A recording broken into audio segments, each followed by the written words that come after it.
Vasudevaya.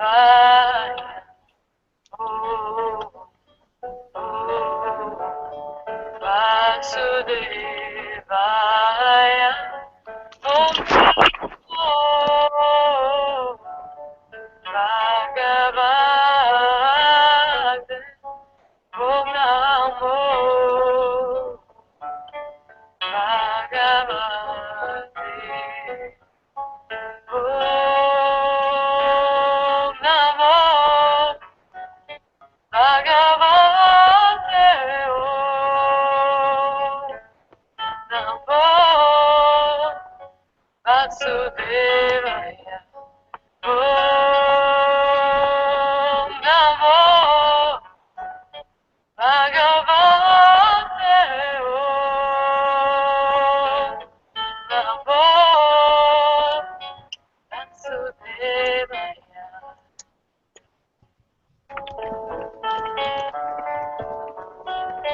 Vasudevaya.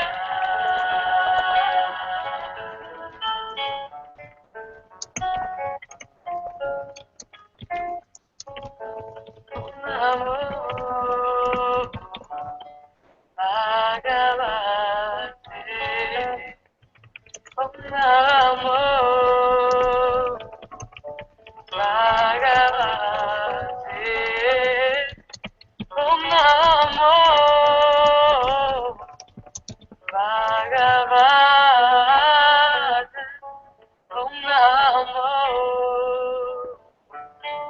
Bhagavate. Oh, oh, Vasudevaya. Oh, oh, Vasudevaya. Om Namo Bhagavate. Om Namo Bhagavate. Om Namo Bhagavate. Om Namo Vasudevaya. Om Namo Bhagavate. Om Namo Vasudevaya.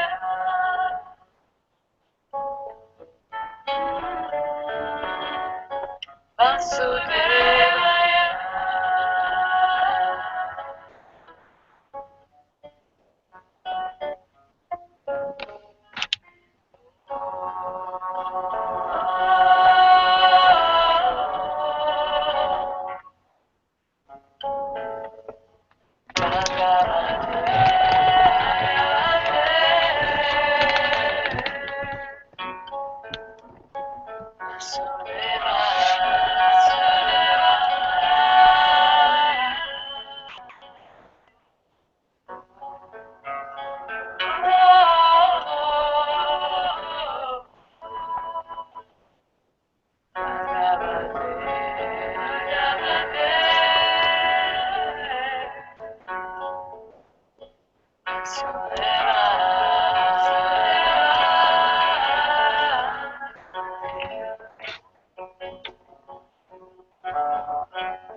Shivoham, Shivoham, Shiva Swarup,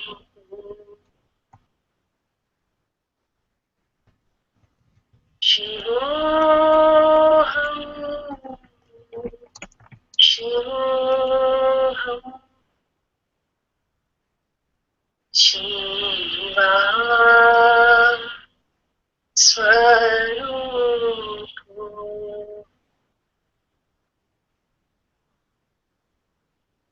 नित्योऽहम् शुद्धोऽहम् बुद्धोऽहम् मुक्तोऽहम्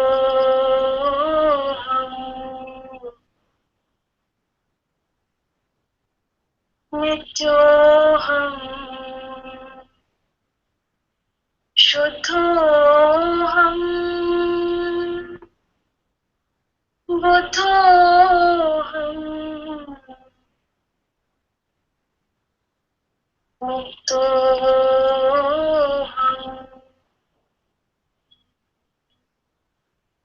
शिवोऽहम्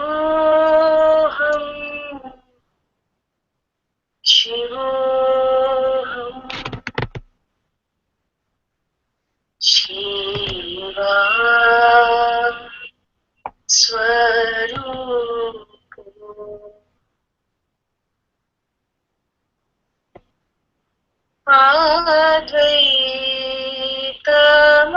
अद्वैतमानन्द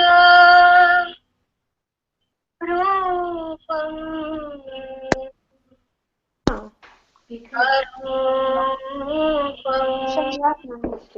Very easy.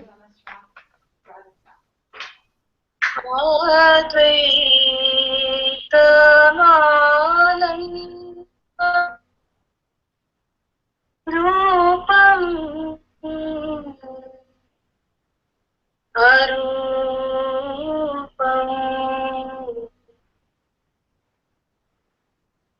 Brahmo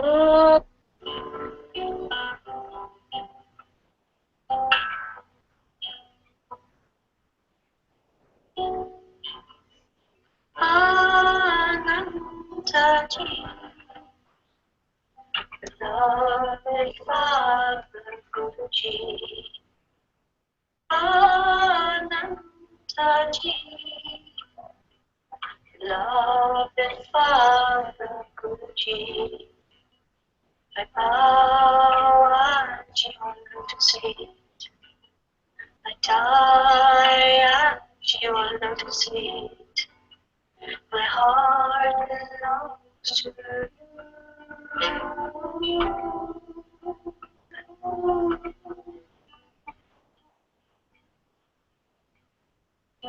Om Namah Shivaya. Om Namah Shivaya. Om Namah Shivaya. Om Namah Shivaya.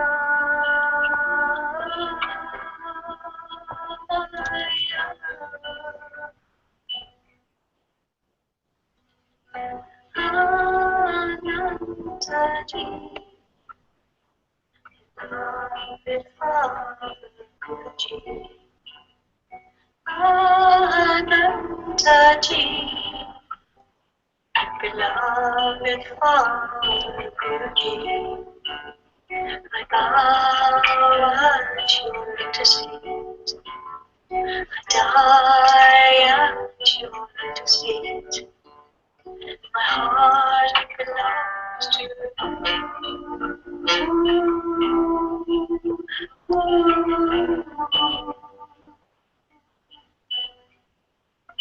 Om Namah Shivaya.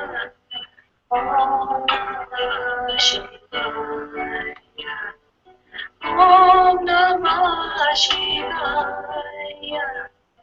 Om Namah Shivaya.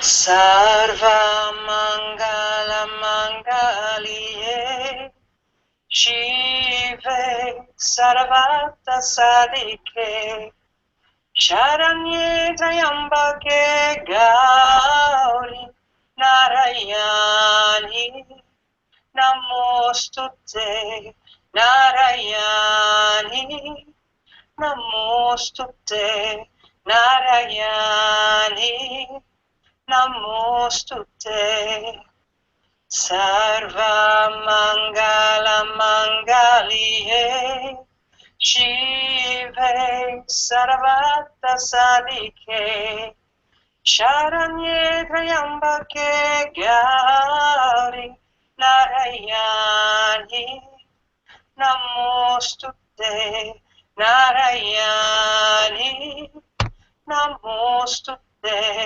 Narayani Namostute Om Namah Shivaya Om Namah Shivaya Om Namah Shivaya Sarva Mangala Mangalie Shive Sarvata Sadike Sharanye Trayambake Gauri Narayani Namostute Narayani Namostute Narayani Namostute Sarva Mangala Mangalie Shive Sarvata Sadike Sharanye Trayambake Gauri Narayani Namostute Narayani Namostute Narayani Namostute Om Namah Shivaya Om Namah Shivaya Om Namah Shivaya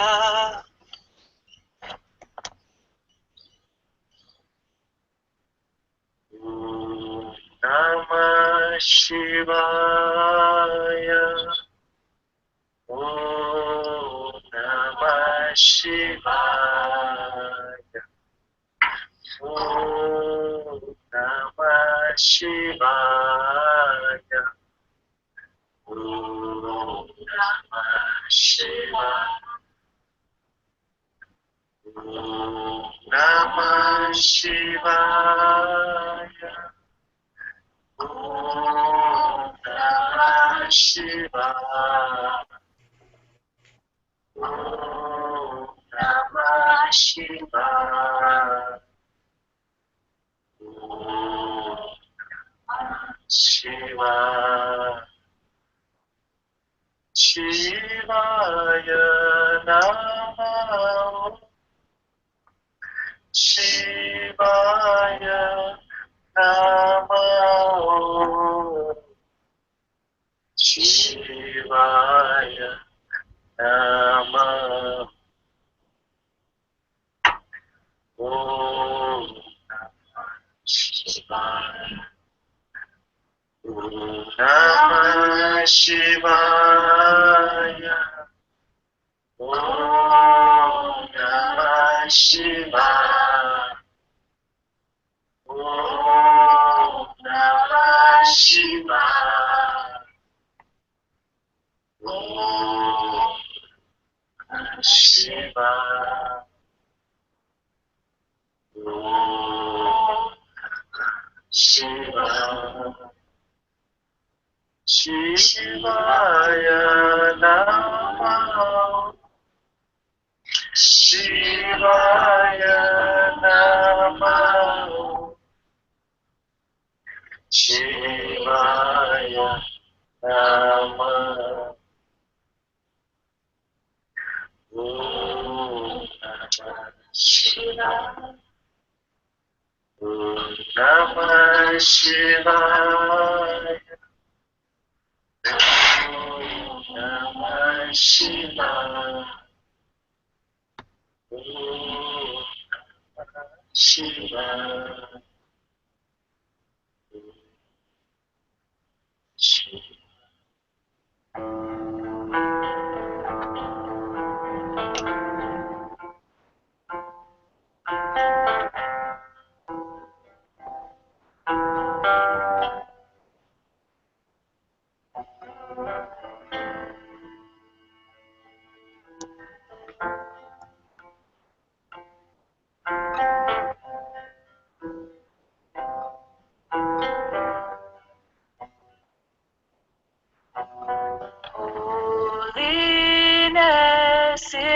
is falling in love with your own self.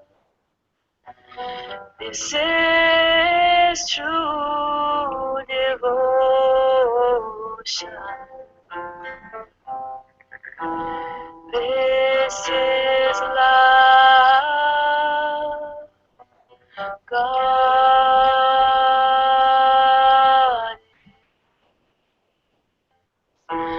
This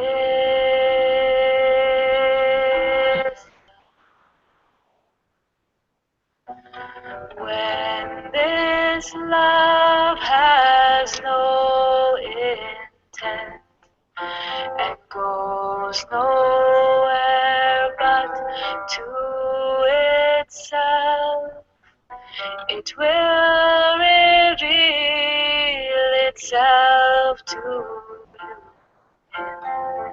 whatever form you desire. Manifest or unmanifest. God is this love.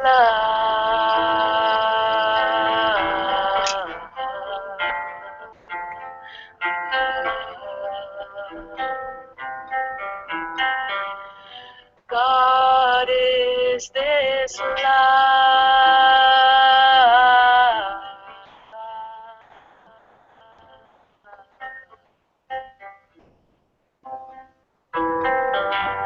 God is this love.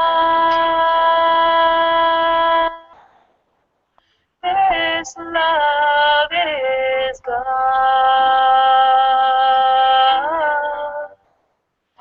This love is grace.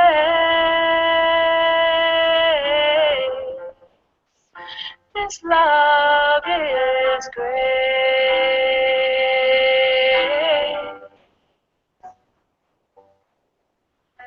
When you are called by this love, rest inside your heart.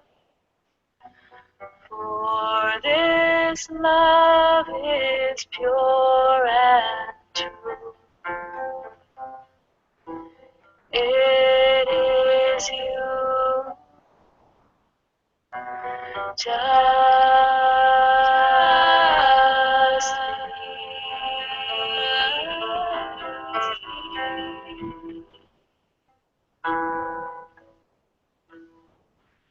God is this love.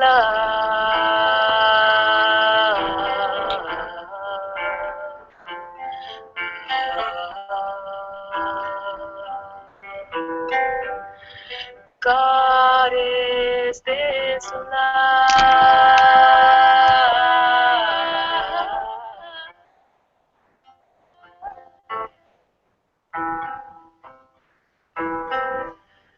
God is this love.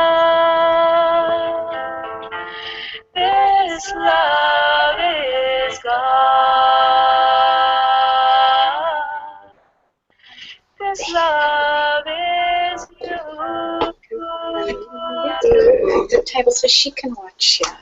This love is true.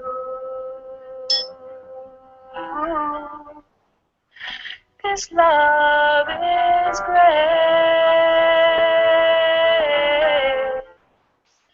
This love is grace.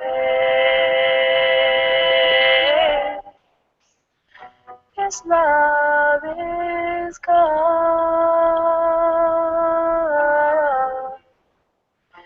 This love is God.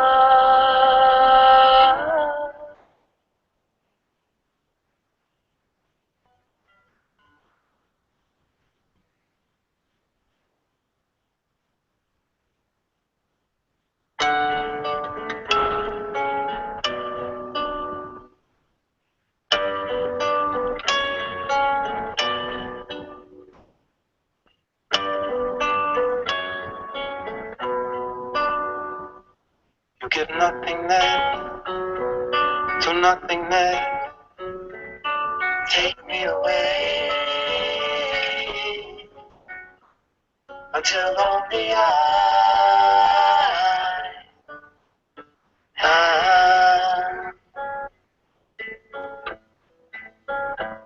You give emptiness to emptiness. Take me away till only I.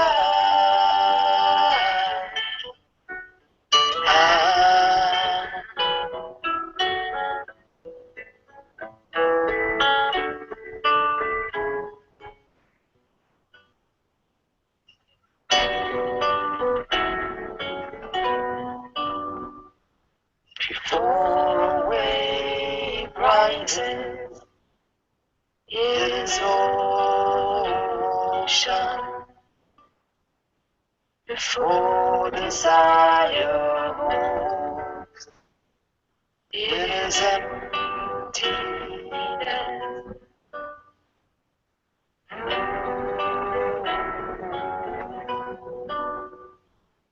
Give everything to everything. Take what I am not until only I.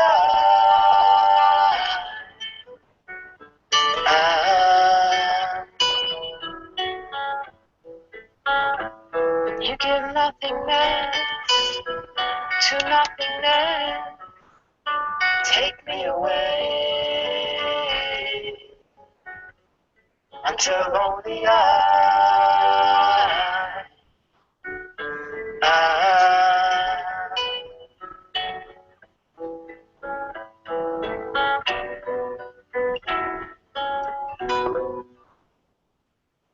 This eternal moment, there are no desires.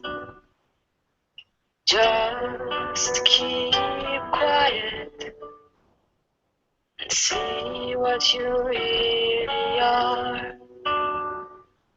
Before a wave rises, it is ocean. Before desire moves, it is emptiness.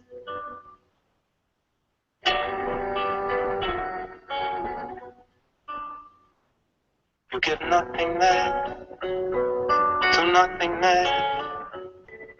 Take me away until only I.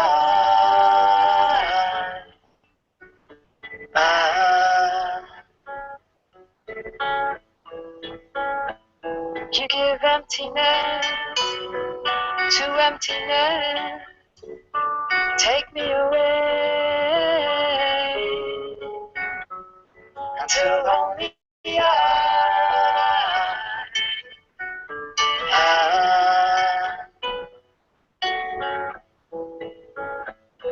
You give nothingness to nothingness. Take me away until only I.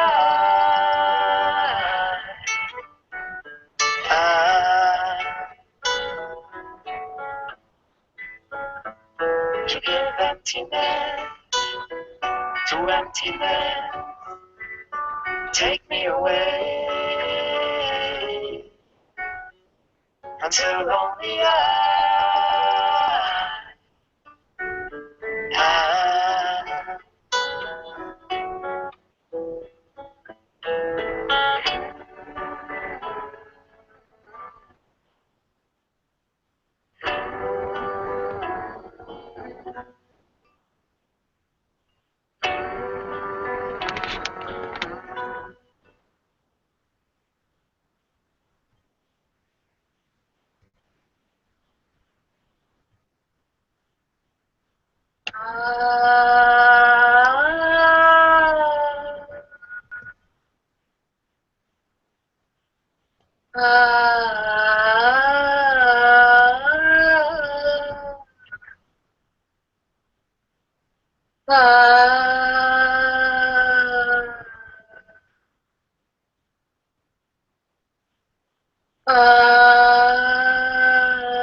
Krishna, Krishna, Jai Jai, Hare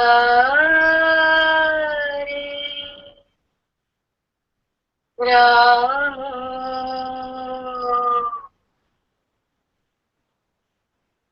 Rama, Rama, Jai Jai, Hare Krishna, Krishna, Krishna, Jai Jai, Hare Rama, Rama, Rama, Jai Jai, Hare Krishna, Krishna, Krishna, Jai Jai, Hare Rama, Rama, Rama, Jai Jai, Hare Krishna, Krishna, Krishna, Jai Jai, Hare Rama, Rama, Rama, Jai Jai, Hare Krishna, Krishna, Krishna, Jai Jai, Hare Rama, Rama, Rama, Jai Jai, Hare Krishna, Krishna, Krishna, Jai Jai, Om Shri Ram Jai Ram Jai Jai Ram. Om Shri Ram Jai Ram.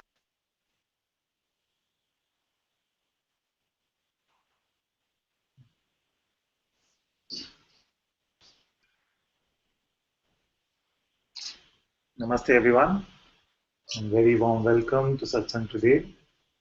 Satguru Shri Mujiji ki Jai.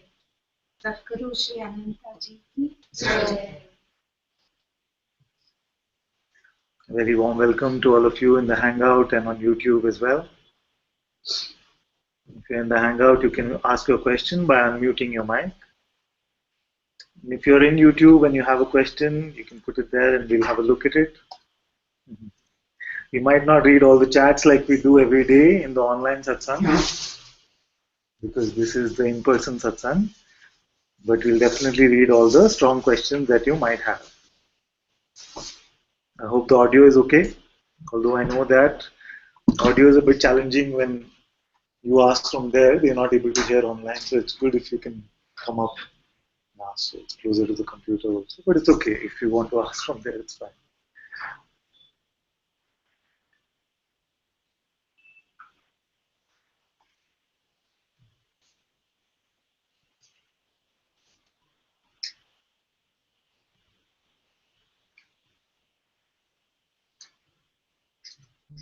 Father. Yes, my dear. I Yes, just yes. want, my son's here only for a couple of hours, so I only have a couple of hours with him, but I just wanted to come on and say I love you, and I'm Oh, still there. I love you too, my dear. Thank you so much. So I want to go spend some time with my boy. Of course, of course, of course. Big love to him as well. Okay, bye. Bye-bye.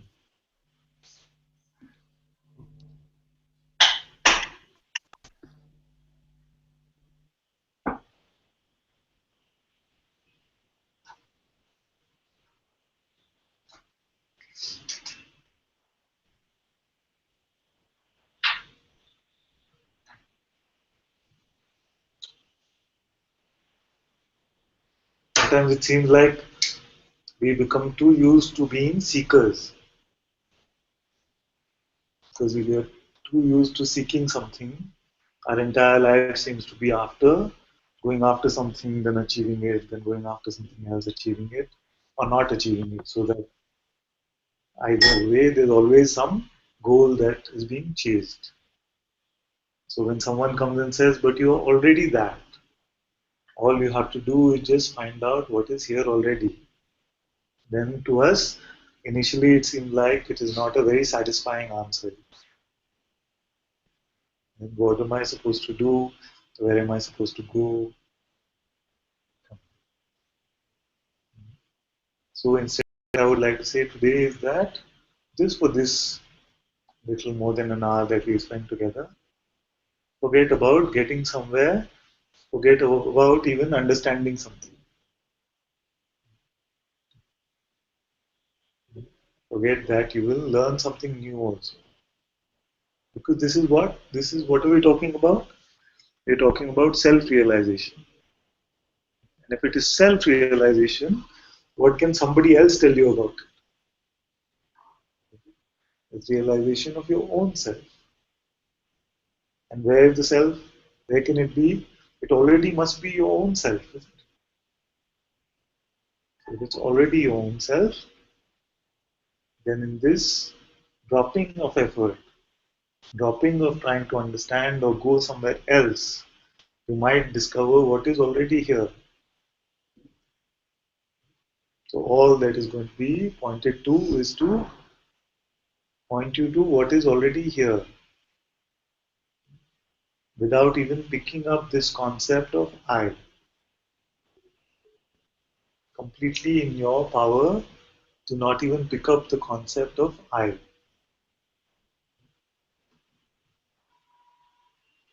And without picking up this I, then can you show me any suffering, any trouble, what is happening? Is there any need, any lack, even the want of freedom? All of this is personal.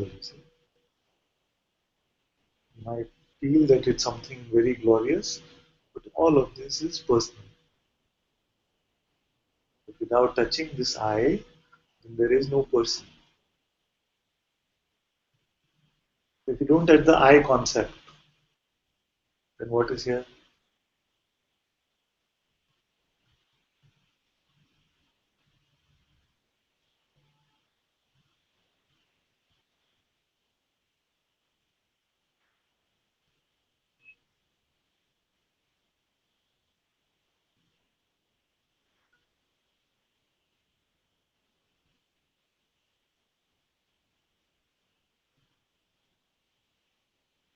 Then immediately we see that our thoughts are of no use because all thoughts are about the I concept. So don't pick up these.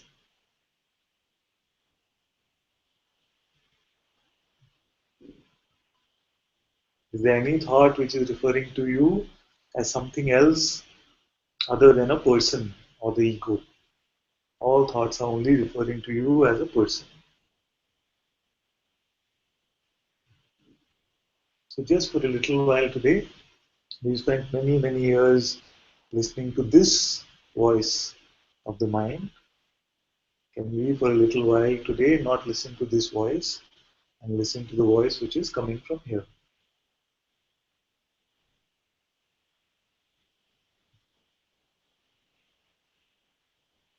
That can't be so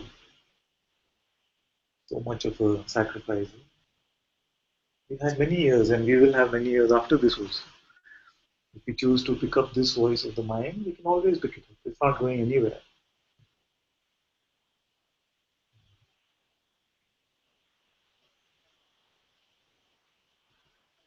So we say we want peace of mind. We want peace of mind. Actually, we want peace from the mind. Because this mind is not peaceful. It's always attacking, defending, attacking, defending. That's all it knows. Separation, separation. Why me, all the time. See, so we want peace from this, whether we know it or not. We might feel like we want peace for the person, but actually we want peace from the person. We're tired of being this person. So there is no true winning here, you see. There is no true winning here. All the illusions of winning are here. You could make lots of money, you could have relationships, you could be in perfect shape, your body could be in perfect shape, but still this mind will not keep quiet. They'll say, what next, what next, what next? Now this, now this. See, so we want peace from this actually.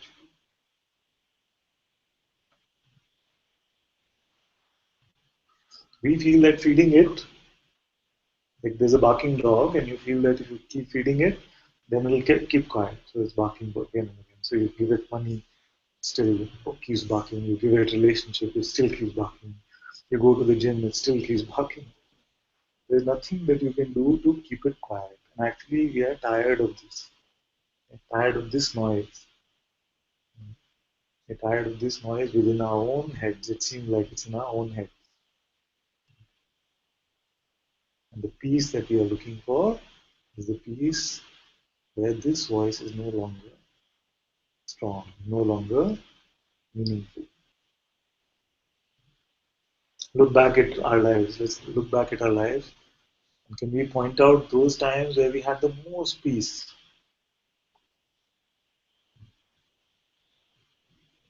Search for the moments where you had the most peace. And you will find that those were the moments where this chattering of the mind was not being given much attention. It was either that we were in some glorious place, some beautiful mountain was in front of us, so all our attention was in that. Anything it might be. But mostly you will not say it was a time where my mind was really chatty. So if peace is to be found in withdrawing belief from this mind, then what stops us from doing it?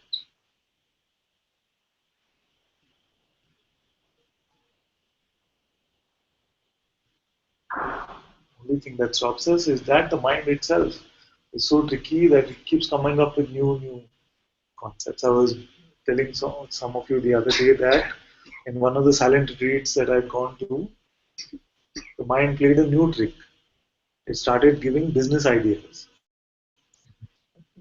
Usually, what happens is you have some worry about work, what must be happening to the children, family, all that used to happen earlier, and that got dissolved somehow.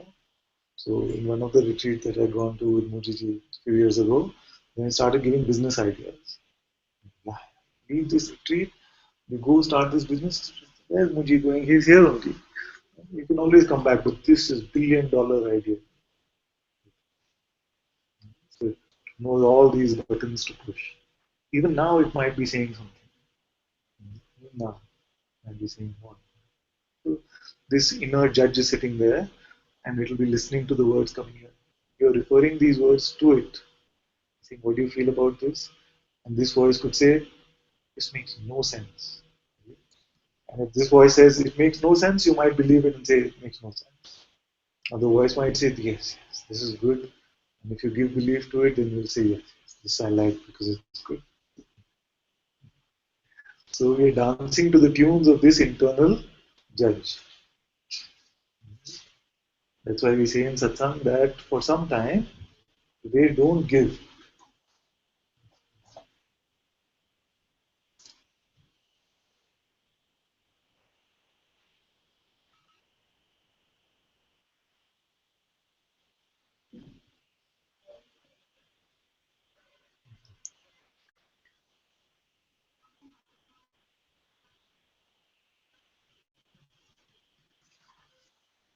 So for some time today, don't give these words over to the mind and say, hey, what do you feel?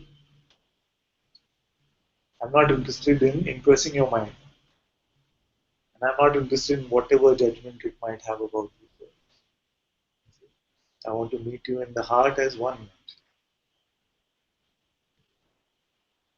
So even if the mind is reacting, you can expose it. If you have that courage, then it's better you just come and expose it.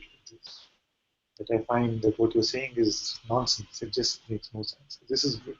But if you just quietly listening to the mind and believing it, then it's like you will have this internal conflict.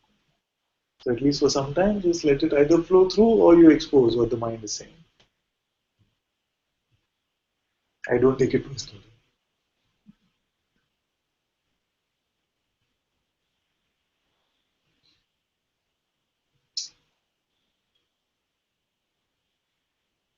But all of you can see this chattering mind. Or who's new to satsang, you can see this itself is good. You see?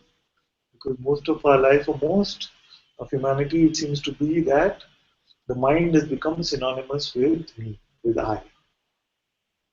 I feel this about you. I feel you should do this. I feel you should not do this. I want to do this. I don't want to. This one has become for most synonymous with this voice. But there is something which is aware even of this voice. Who is aware of the thoughts? Who is aware of the mind? The mind will say, this is too difficult. It's not actually, it's just another thought.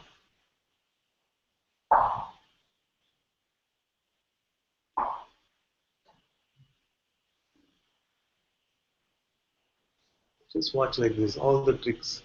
And then you might find that when you're watching, then it seems to be a lot more quiet. Because it doesn't want to get exposed.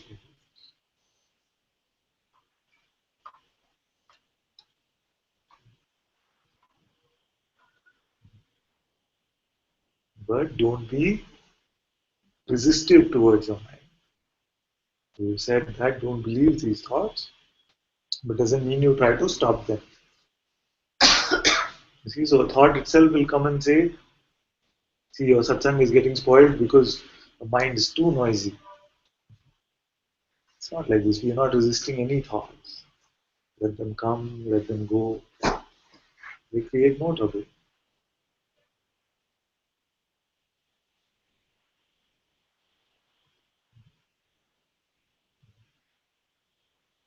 So let's see today in our conversation if we can come to some sort of a witnessing or a seeing of your own true self.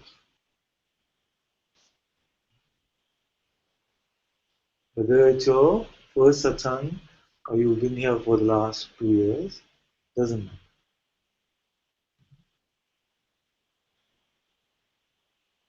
Because we are tired of theory, isn't it? We heard so many people speak so many different things, speak. So let's make a deal today. Because I know the biggest resistance that comes is, I don't understand this, or this is too difficult, or this is too abstract, I don't know. So if you find a sentence which you find is too difficult, then you just stop and say, can you explain this again? I'm not getting it. I would much rather it be like this than me just speaking, because I know you can just put on the TV and you can find so many people speaking. You can go to Google and search for any topic you want. You can find enough information. But can we come to a place together where just simply we are able to find what is already here?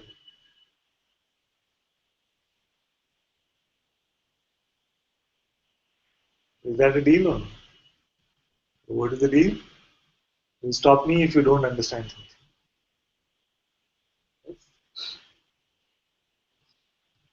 So far, anything confusing? What has been said? No? It's okay so far? So we are all able to see that there seems to be this voice inside our heads which is constantly chattering about something. What you call the mind or thoughts. It's basically what is it? It's just some form of energy. It's like emotions are some energy, thoughts are some energy. So this energy is coming and this energy is going. Just like on the screen, you can have this, if some of you have seen these stock market channels, you have these ticker tapes, or these news broadcasts have the ticker tape at the bottom. So some news flash is always coming on that. Same way, the mind is always something. So all of us can see like this. And this voice seems to be talking to you. But you as what?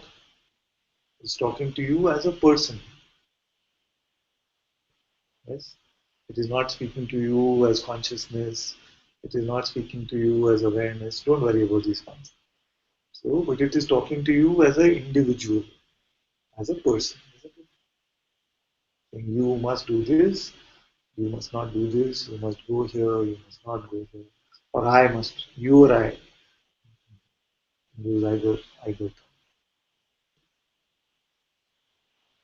And what has been happening for many years, we are used to listening to this one. We are used to listening to this voice, mostly unquestioningly, because you always said that this is me, this is my voice. So just for a short time today, let's explore the possibility that this voice is actually not you.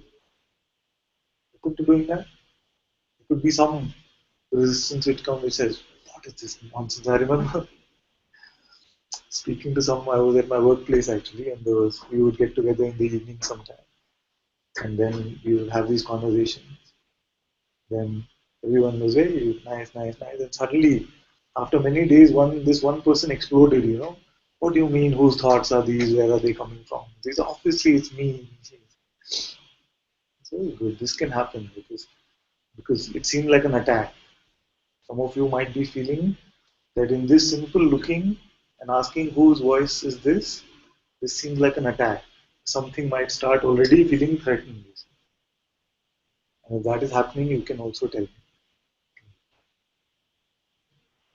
Nothing, you can be completely free here. There's nothing taboo. You can come and say whatever you feel. Okay. So, just observe quietly for the next 2 minutes. Just observe what your thoughts are trying to say.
So, some thoughts came?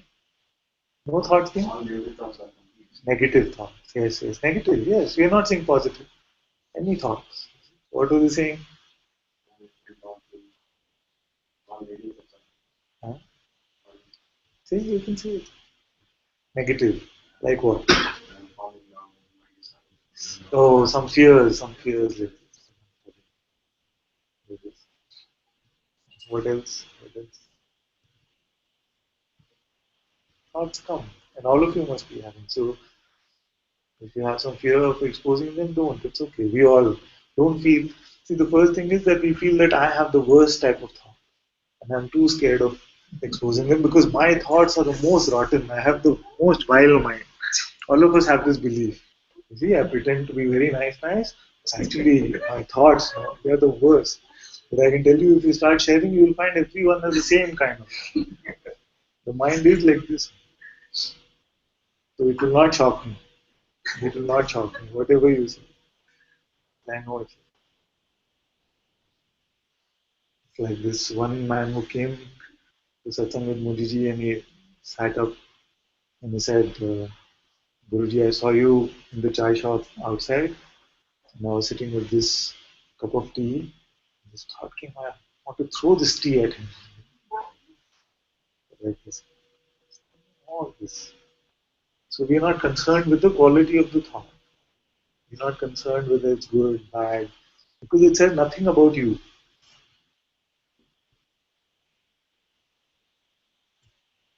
Most of our trouble is in life is because when we are, especially in relationships, it's about how can you think this about me? Oh, this is what you think about me? Who creates these thoughts? How can we blame another for thoughts? Thoughts are just coming. This much everyone has seen that in the 2 minutes there were some thoughts which were just coming and just go. This much. Right? Is there anyone who had no thoughts at all?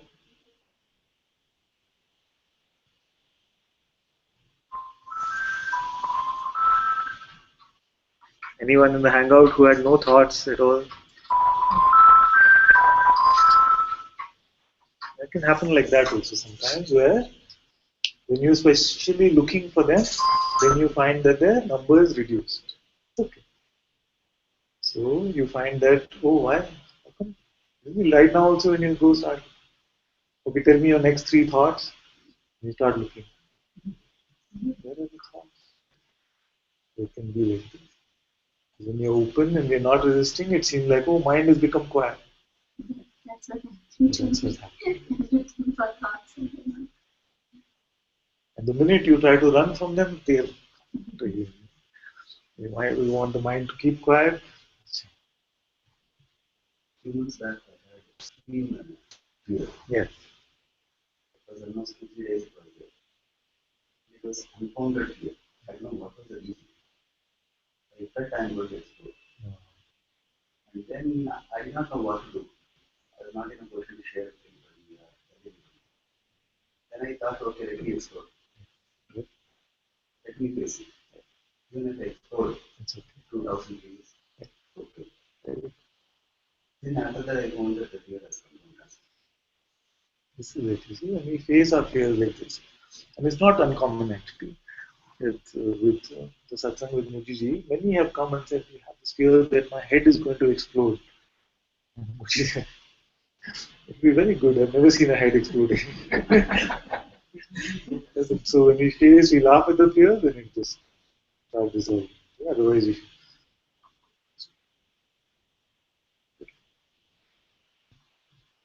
in this way, we stop fearing the fear.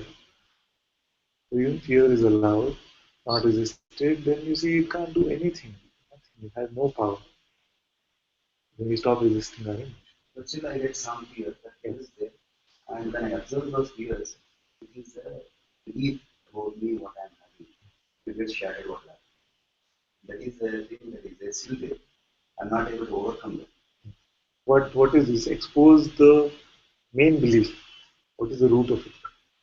The root of it is that, for example, in office. Yes. So I have got some standing. Yes. So if I become in front of others like a fool, then what will happen? This kind of fear is there. So I could see that this is not good. This has to be exposed and this has to be blown out. But I am not able to do it. Because it's very sticky, you see. This, especially the work identity. The work identity, especially for many of us in India, is very, very strong. As soon as we are born, practically we said, okay, you must become something in your life, you must do good work. Immediately almost. The child is not even born and the parents are planning whether he's going to be an engineer or doctor or what he's going to be. It becomes like this. So this is a very strong condition. And then when we feel we become at some position of eminence, then we have a team or we have superiors that we are working for. So how is it? What am I doing? Am I sure? So in this, what is sticky is this concept of I must do or not do. And this doership becomes as if we are the doers of our actions. We're going a little far from what we are saying, but it's good to see this, that there must be belief that I am the doer of my action for us to have this kind of flow. There must be there that, okay, in satsang I can see that I'm not the doer of my actions, but when I go to work, I better do things properly. This contradiction. So the one who has been doing so far, that one will keep going. The one which has brought you here is the one which is going to manage the future also. But if you believe that you have some sort of control over this river of life, then this can become very tricky. Very tricky. Because in the family circles, I could manage. My wife says that you have to do like a stone and everything is there, it's fine. It's not a overly I'm telling. I could feel that, it's nothing. Nothing. Yeah. I could see that, but in office, I'm not able to come out. Because this identity must be very well nourished. Yes. Then we can find who is this one, who is even worried about looking completely foolish at the workplace. You don't resist that visual. See, sometimes the mind will throw these visuals at you. Everybody is laughing at you at work and saying, "What are you speaking with this?" So just be open to it. So what will happen? Who is the one who will suffer even from this? Does it have any tangible existence? It's just another identity. In your photo album, this is like number one section. Right. That's the thing. The photo album of the person, this is the number one section. So in this it becomes like this. So we see who is the one who has done all of this. And we look back at our career, you see, I just happened to be there at the right time and I went for this meeting. It just happened. You see, so the one who did all of this, then we, it's like this also in work, it happened like this, that when we look back, we say, yes, I just was there and this happened, and I met this one, this happened, and here I am now. See? But we don't have the same kind of faith when we're looking for the future. Same in relationships also. I was having this beautiful conversation with someone who was having trouble in their relationship. So they said, when we came together, it was so beautiful. It just happened, we met, and this happened. So I said, the one that made that happen is also making this happen. How can we say that God is responsible for that, but now I have to take over? So the underlying belief is that if I don't take control, then God is going to make a mess of my life. It could be mess of my work, mess of my relationship, mess of something. But ultimately, it is arrogance. The arrogant belief that we like to say that God is omnipresent, He's everywhere, He's all powerful, but we feel that my life I have to run, my bills I have to pay. Then we must not say that God is omnipresent, God is everywhere. Because if God is everywhere, then there is no you to run your life.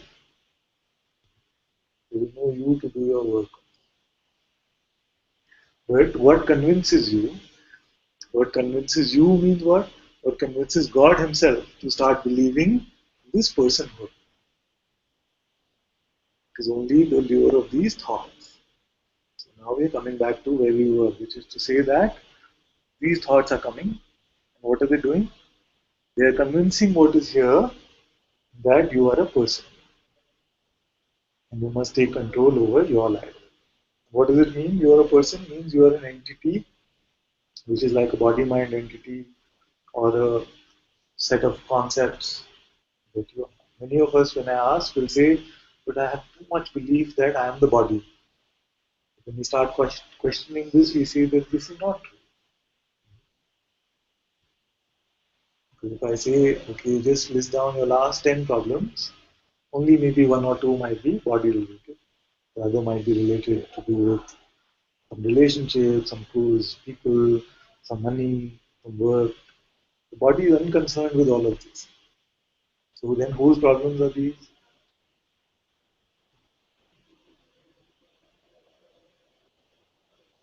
In fact, if you were to truly believe that I'm just the body, then life would be very simple. Just some eating in the morning, just some, walking, some exercise, some sleeping. Very simple. Nothing very complex. If there's pain, go to doctor. Life would be so easy. Actually. It's not the belief that in the body which is the problem. It is the belief in this person idea. You see, I'm this person. This is how I am. This is how my life should be. Who is this one? This one is just imagination.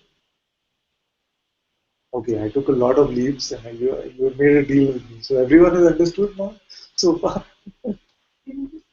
Yes. With thoughts, times there these thoughts that you can see Yeah. or listen Perceive. perceive. Yeah. And yet there are some which are like at the back of my head, which I can't seem to be able to bring into focus. And they seem to control a lot. Take an example.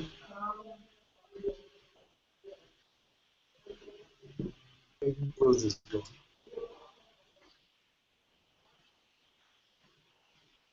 That's the whole problem that I can't.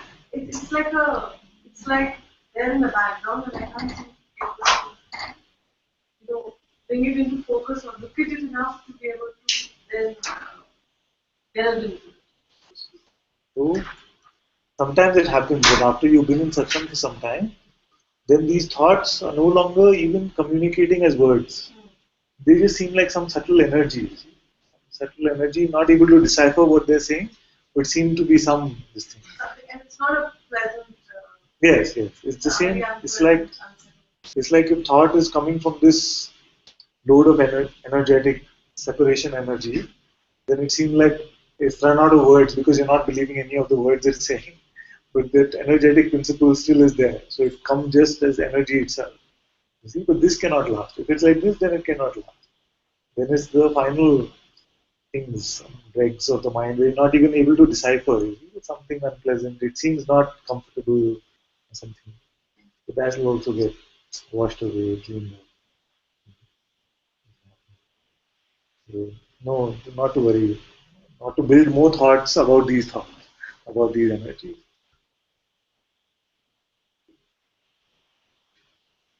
But the thoughts come, but the issue that don't believe the next thought, as you said, Yeah. that really helps. Yeah. This doesn't, it sticks to me now. It's Very. comes and goes. Very, very. So, just for some of you that are new, so we say the thoughts by themselves are not the problem. The thoughts are coming, and the thoughts are going by themselves, they're nothing. Just some energy is coming and some energy is going. The problem comes from our attention to them and our belief to them. Like my master says, there could be hundreds of objects in this room. But for you, what exists is only that which you've given attention to. This seems to be. Same way, there could be hundreds of thoughts which come and go, but those which grab your attention seem to be problems. So one way is to try to control our attention and bring attention away from thoughts. If you look at most spirituality, most sadhana, most practices, it is working at the level of attention, trying to withdraw attention from thoughts and into breath, into the present moment, into the presence I am. All practices you will find, even Hatha Yoga, about the movement of the body, everything is taking attention away from this mind to something else. Maybe. But so we see that most spiritual practices have been about this control of attention. And yet it is the most frustrating. To work at the level of attention is very frustrating because you could be a yogi for 10 years, you could try and control your attention, but again, you will find that after 10 years, again, it's jumping around. But what we would like to point to is that it's not enough just to give it your attention. For suffering to come, you need more than attention. You also need your belief. And you will find that it's much easier to work at the level of belief than it is to work at the level of attention. The attention you find, you try to hide, again it comes. Wherever you go, it comes. You cannot escape it. These thoughts will find you. But belief is much more manageable. Belief is much more manageable. That's why I don't say don't give them your attention because I know that they will come. They will come. Just don't give them your belief. Earlier I used to fight with them. Yes. I will just not think about it. Exactly. Now it comes and goes. It comes and Yeah, goes. it's much easier. This is nice. So like a great Zen master had said, you let them come and you let them go, just don't serve them tea. Keep all the doors open, entry and exit. Let them just come. In Hindi we have this term, I don't know whether there is a Kannada equivalent of that. Like, एक कान से सुनो, दूसरे से बाहर. Just if you, it's very, very strong because if you give it something, so it's about talking about relationships. But just hear from one hand, let it come out from the other. But if you give it something, if you give it some belief, then come. So there's something deep in that. Same way for thoughts. You just let it come and let it go. In my case, at least, the thoughts seem to flow left to right. This also was a very interesting experiment we did once. How do your thoughts appear? And I've always had this concept that all thoughts must be appearing like they appear to me. Left to right. It seemed like the most obvious thing. But we just playfully were doing this experiment in the Hangout. And then different versions came. For some, it was just so Anandi, it just came. How do it come? Like neon lamps. It just come. Somebody else, somebody even said right to left. So different ways. Somebody said come from down, the heart, and then it goes. It's very funny that most of us have not even seen like this. So how are these thoughts appearing? Do they appear as images? Do they appear as words? How are we perceiving our thoughts? But you're following everything that they are saying, but you cannot say really anything about them.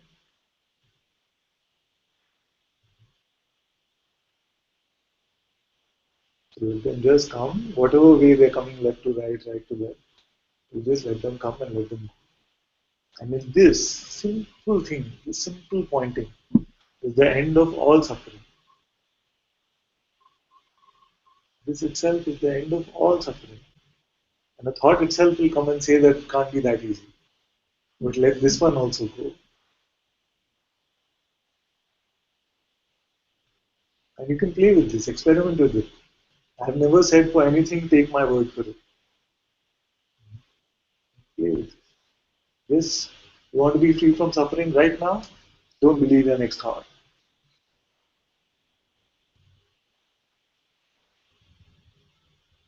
Can you do this trick and show me how you can suffer without believing your next thought?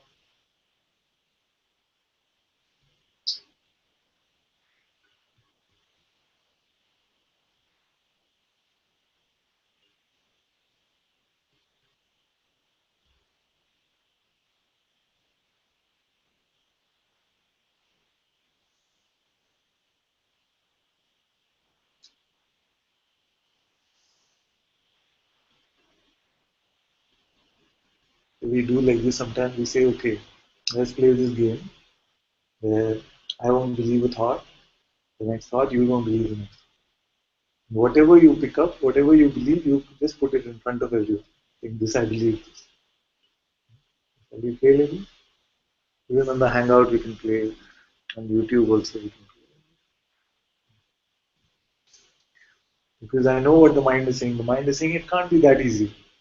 So in this, it will be seen whether it's easy or not.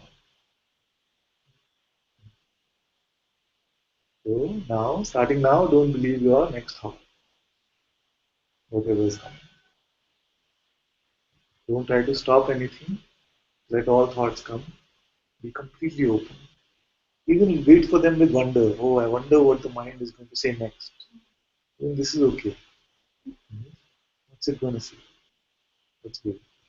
But don't give it your belief, whatever it is saying. And if you believe something, then you expose it in satsang.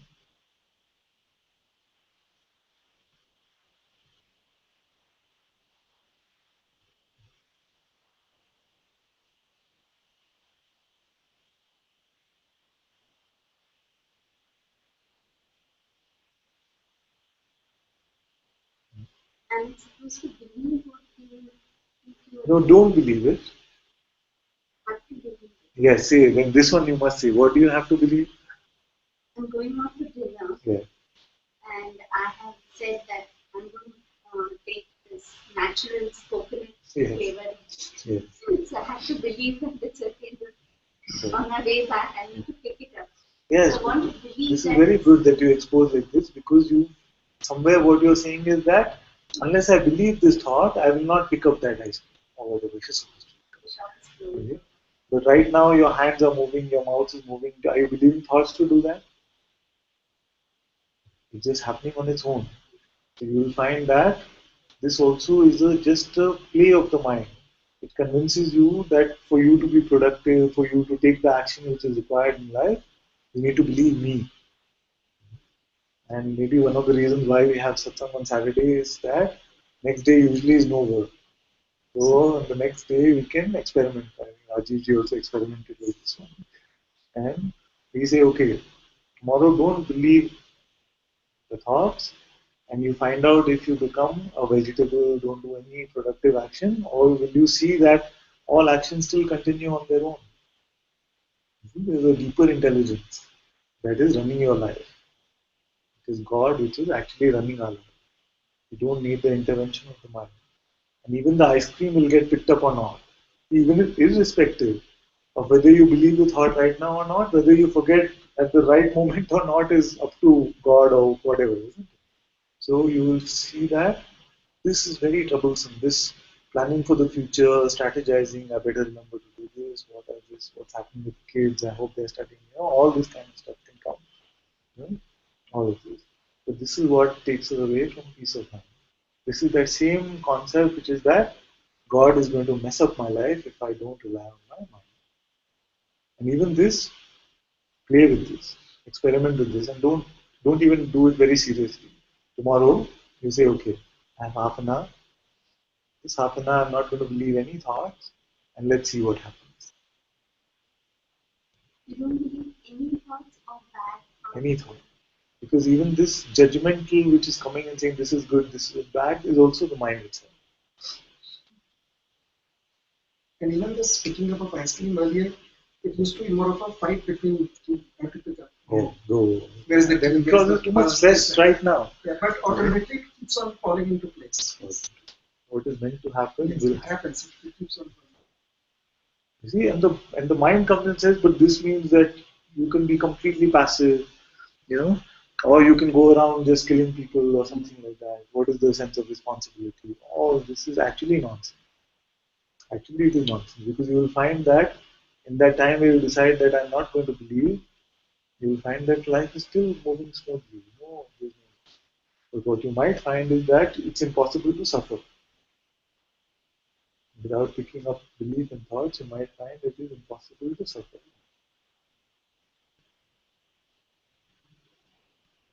I know it seems a little bit radical the first time when you hear it, because we've always said, think positive. We've heard these, conditioning is like this, positive self-help and all of that. Think positive. But you find most people are so frustrated because they've been trying to think positive, but nothing is happening. What is the point? It doesn't work. And even it helps in the relationship, because now then you are not going into the past. You said this, you said that. Just keep on, whatever anybody says, it's okay. Somebody likes it, okay, somebody doesn't like it. Just keep on going. Life becomes this beautiful natural flow. Because the only thing which is resisting what is, or trying to resist what is this mind. And it's constantly in it should be like this, it could be like this, why is it not like this?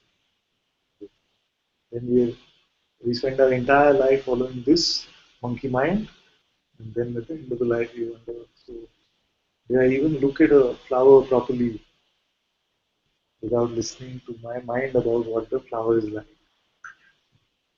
In our relationship, like Raji said, we're not actually meeting another. Even if we presume that duality of the world is real, we're not ever meeting another. We're always meeting our thoughts about them.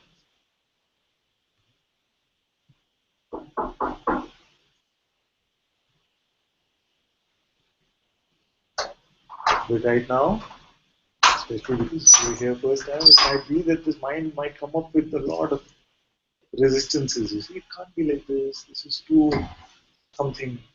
I don't, not even sure what the resistance could be. That's why I say, don't take my word for it. You just try it out for yourself. We spent a lot of time just believing our thoughts, believing that they were mine. It has actually been a wrong number. It's been this wrong number that we picked up, and it spoke authoritatively, so we were following directions of this mind. But we never asked, who are you? Whose voice are you? Why do I need a voice to speak to myself? Who can answer this? If it is my voice, then why do I need a voice to speak to myself?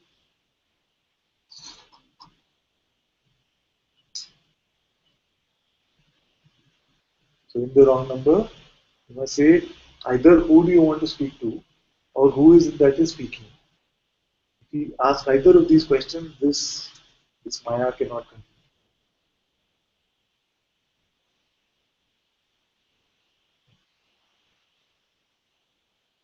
So, as we were saying, all spiritual practices, all sadhanas, all paths, mantra, hatha yoga, raja yoga, karma yoga, you name it, whatever you want, it is mostly about trying to withdraw attention away.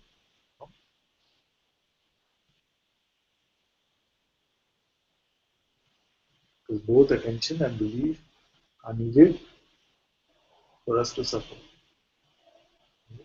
So it's actually hard work to get suffering out of life.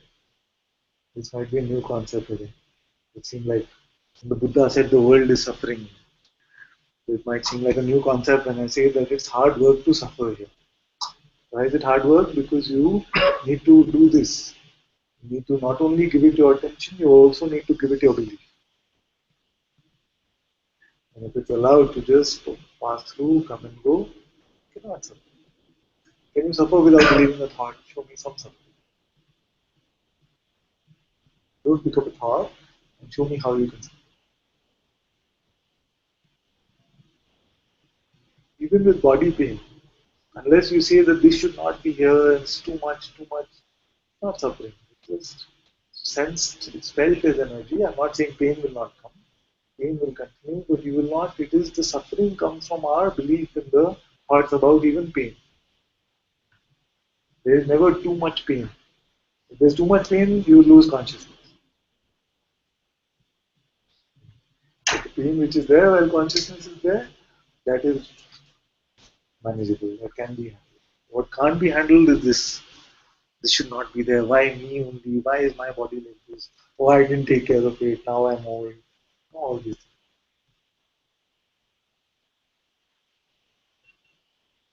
This is the heavy burden. What is naturally just coming and going is just coming and going.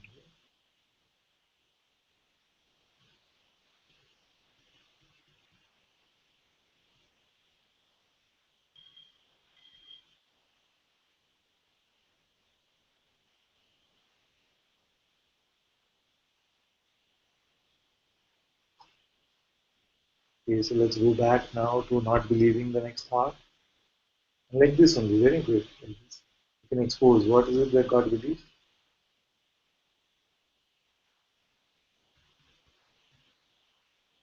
I would like to think thoughts.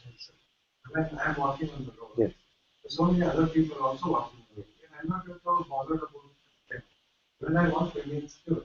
The thoughts are like these other people who are walking around. I don't pay any attention. I don't put any energy on it. I just might walk. Yes. And at the level of attention, if you have this mastery, it is very beautiful. But I have hardly seen one with this level of mastery over their attention. I've seen many who have this mastery over their belief. So what happens is that, yes, like you said, many people just walking, nothing to do with me. They're just allowed to come and go. What happens? What are the thoughts which get our belief? Those are the thoughts which are talking to some identity that I've nourished.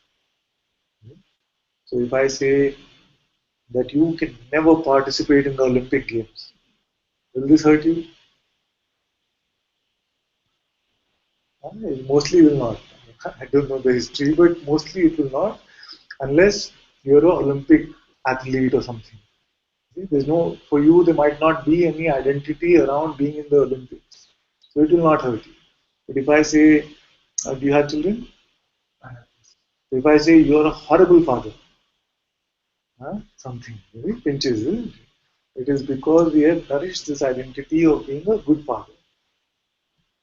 So then that is why attention seems to be problematic, because if the thought is coming, you're not being a good father, you're not being a good father, then something is picking it up, really, picking it up.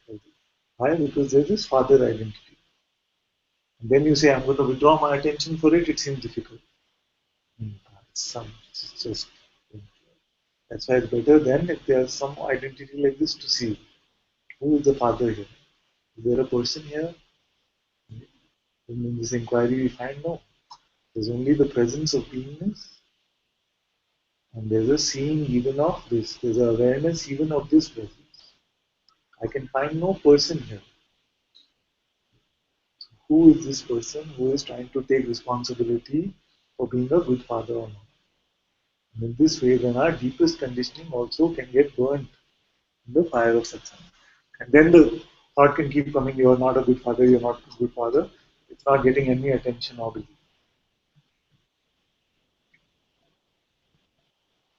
This is freedom, where all these concepts can keep coming and going, but they can't rock our boat because I'm not identified to any of them. For most things, it's very easy. For most things, actually, if I were to just say don't give it your attention, even attention might not. It is these identities, you see, father identity, son identity, spiritual seeker identity, three person identity, that I have understood something spiritual identity. The spiritual ego is the worst, actually.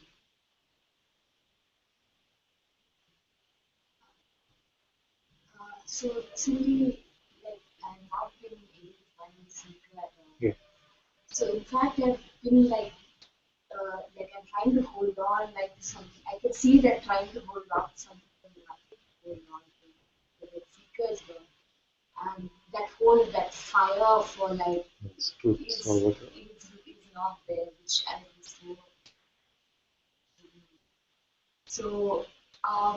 What I feel is when I'm bringing I bring it back here. So No. This part, explain this, again. this, So seeker identity so is there not. is like the seeker identity. I'm not able to. So if I'm just nothing, so I feel like there's nothing to hold on to. You know, so everything is just swimming around like there's nothing. So I've been kind of bringing the attention here because here I feel safe. Some sense of some sense of anchor. like an anchor point. Yeah. So that I don't know now.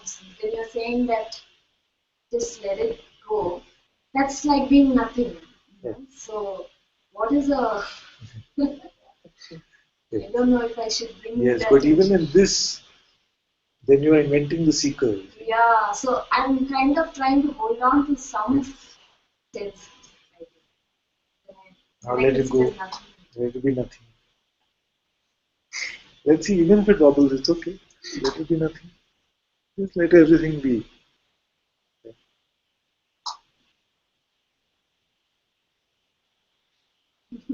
It seems wobbly initially, I know that.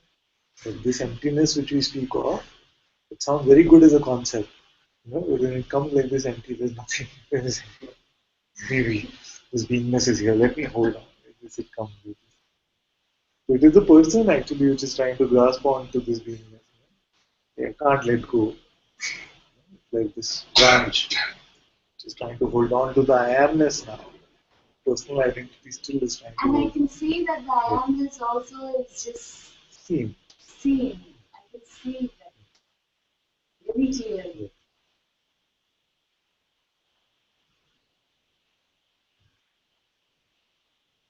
So let it be now. Let's see what happens.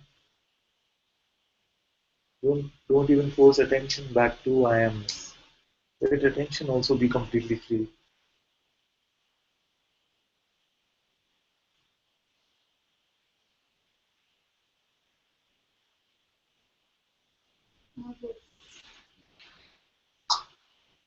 And this wobbliness comes initially because it seems like you're like no legs to stand on. But then if you can just be with that for a while, to see, okay, let's see what happens, and don't give in the fear to do anything, even to grasp the sense of I amness, then you'll find that it's completely natural. Everything is just flowing naturally. It's the emptiness. Because it is now again the person that wants to take refuge in the I amness. It is not I amness which is taking refuge in itself.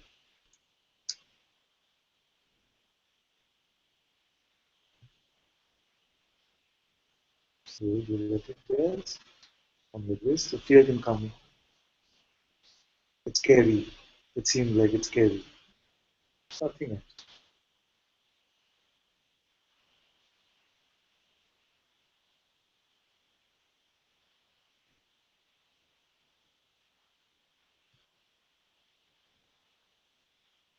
The most natural state.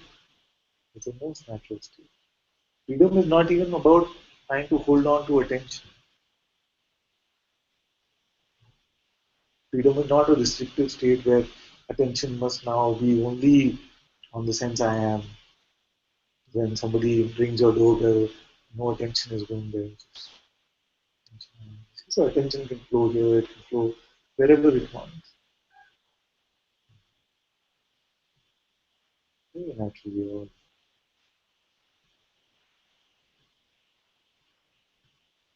Or are you sensing some trouble with it now?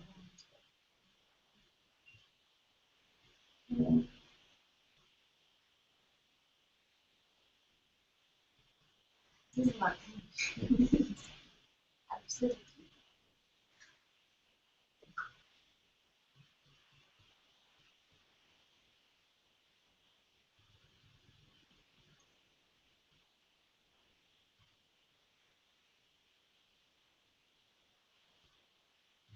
Happen like this, right? Our own emptiness seems a little unbearable to start with. So we're so used to relating ourselves to be something phenomenal as something which is in this world. And we find that I'm not a noun actually, I'm just a pure witnessing. And the world, then it can seem like, oh, I need to hold on to something.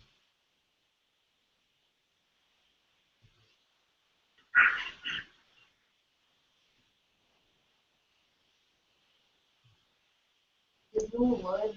Yeah. Nothing can describe this.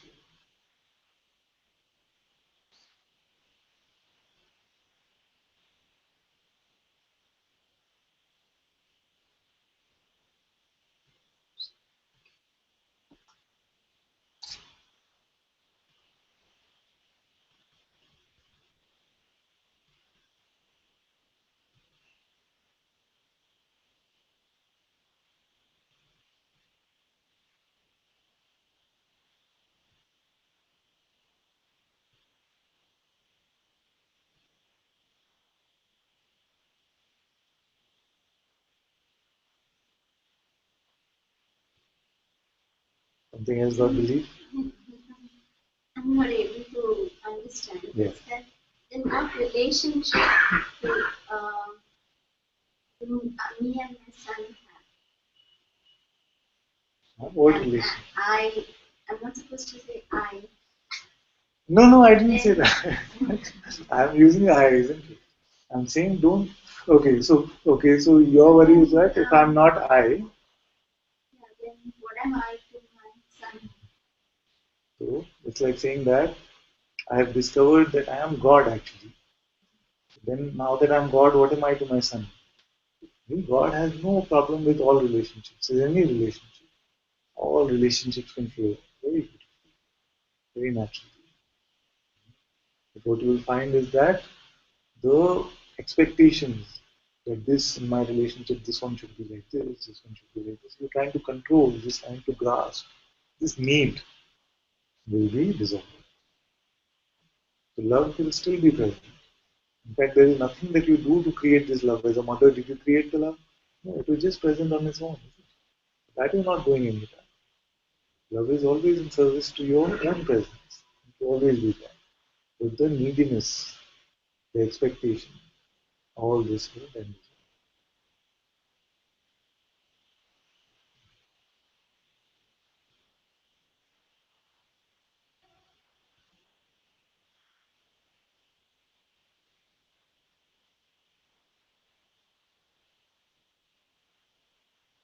So we are playing this simple game where we are not believing our thoughts, but if something still gets our belief, then we expose it.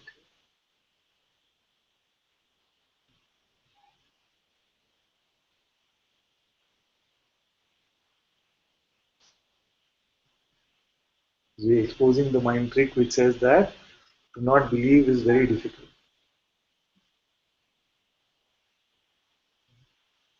You wanted to say something? No, but I'm also experiencing actually. It's giving good results to me. Not believing in it. Since I started coming here, not believing in it. So I'm playing around with all this. Very good. Yeah, I'm quite comfortable with whatever I'm doing. It's very simple. This is the most natural. Most natural. Yeah.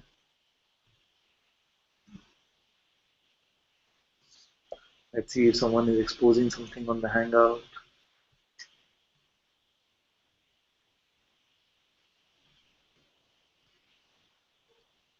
Okay, let me catch up with the chat from the beginning here. Jayani said, Namaste Father, my mom is here with me today. Hello, my dear. She watches on YouTube usually. So happy to be in the Hangout with her today. Huh? I don't see her right now. Maybe she stepped away for a while.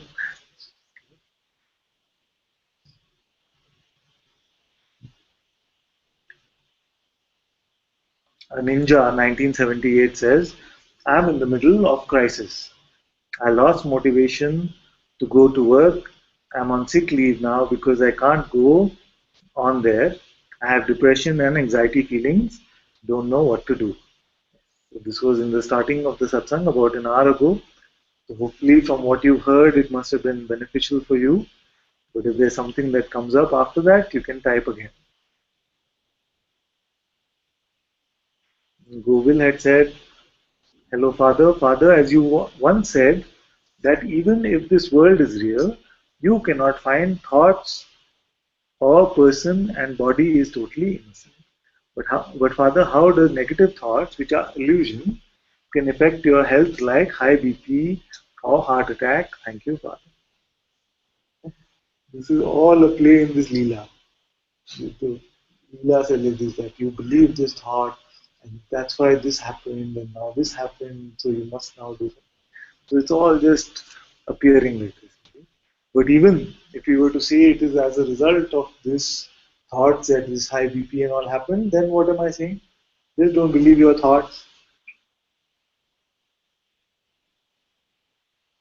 So even if the world is real, even if all of this play is real, this body is real, everything is real, then it cannot hurt even from a worldly perspective to withdraw our belief from thought.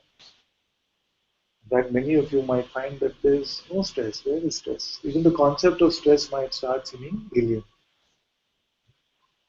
So even in this realm, even in this phenomenal world, it cannot hurt. The truth cannot hurt. Aparna says, Namaste Father, definitely the number of thoughts have reduced. So much peace, thank you. Very welcome. Yes, but don't pick up any expectation also that thought should reduce. Okay? We're not playing that game. We are playing a deeper game even than that. We withdraw our belief in thought, then what happens is it can be 100 thoughts a minute or it can be 2 thoughts a minute. It doesn't matter because it doesn't have power. It doesn't have power.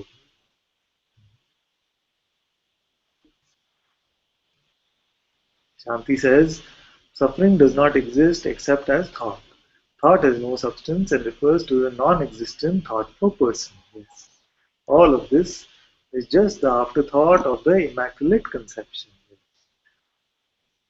Immaculate Conception, I or I amness. All flows forth from this I. I only am here in the form of being, and this is due to the power of awareness.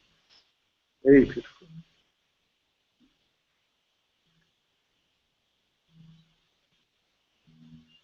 Now, Jayani says she had to go. No worries, my dear.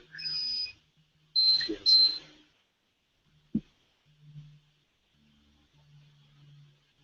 Let's see what's on YouTube.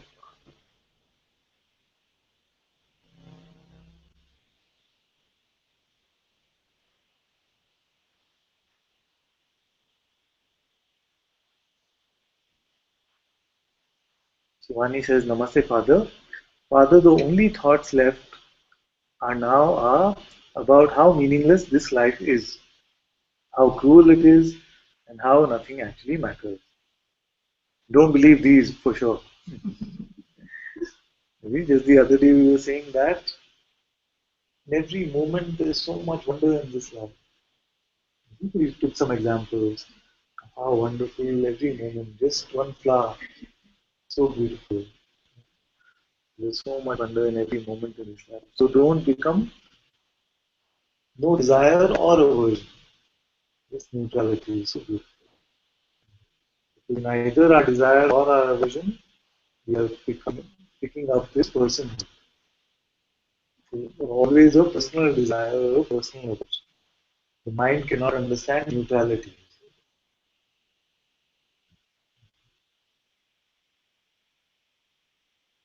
Just the same thing, don't pick up this pen also.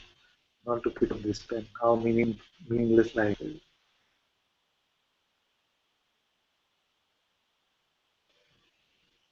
He says, I can feel there is some juice in them, a little, the meaningless one mostly. I'm meaningless, my kids are meaningless, everything is meaningless. But we are not pointing to this. Every moment can be completely fresh and full of wonder. To see this play of appearance, how it is appearing so wonderfully.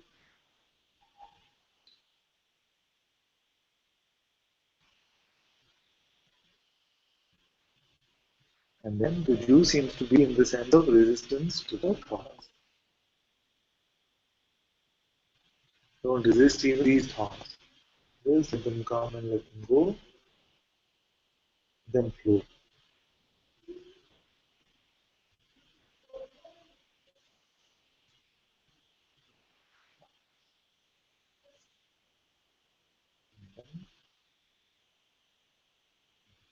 And she said, but no real problem. Very good. Anna says, strong patterns with my partner that keep repeating themselves. Something believes the story and does not want to leave it behind, just exposing it. So just exposing this in satsang is very simple.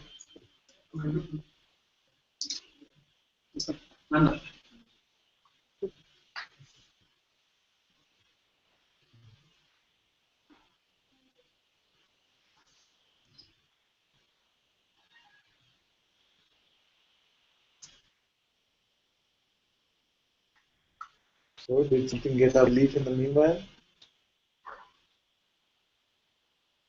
Oh, we put sages here then.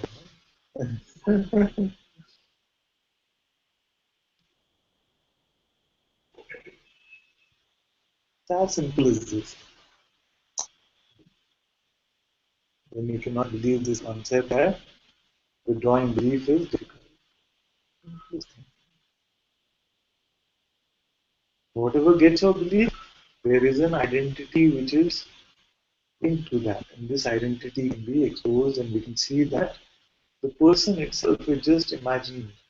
It's an imaginary concept. How can I be this identity which is a supposed attribute of this person?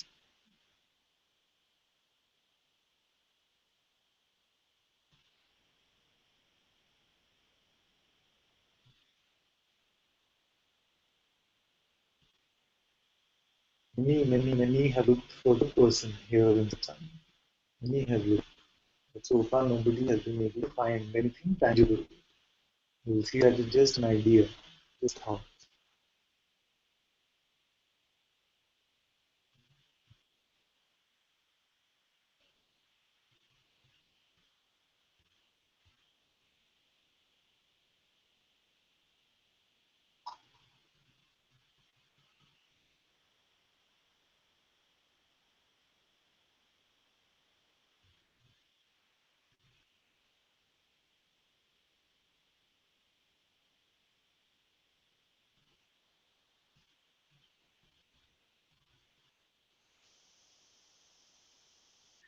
Jayani says, Father, all is empty with no belief in thoughts. Then thought comes to say, oh, so this is the emptiness. I am. Subtle attempt of mind trying to understand what is not conceivable. This thought will now be leaved on. This is the ceiling. The mind wants to be your ally even in this. You can do this together, but you get that freedom. You want self-realization? I'm with you. The mind says it. See, this is emptiness. Oh, just another thought. Nothing.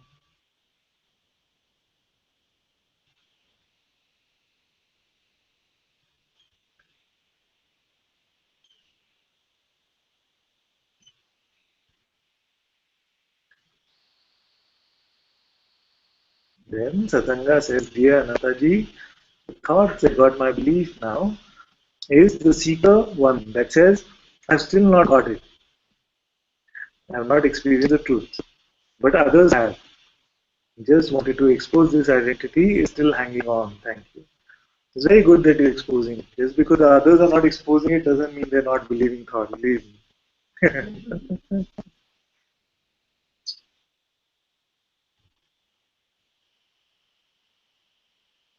The seeker identity. What does the seeker want? He wants the truth. And the truth is not something which can come and go. So if the truth is true, then it must be here now. And to find what is here now, where do you have to go?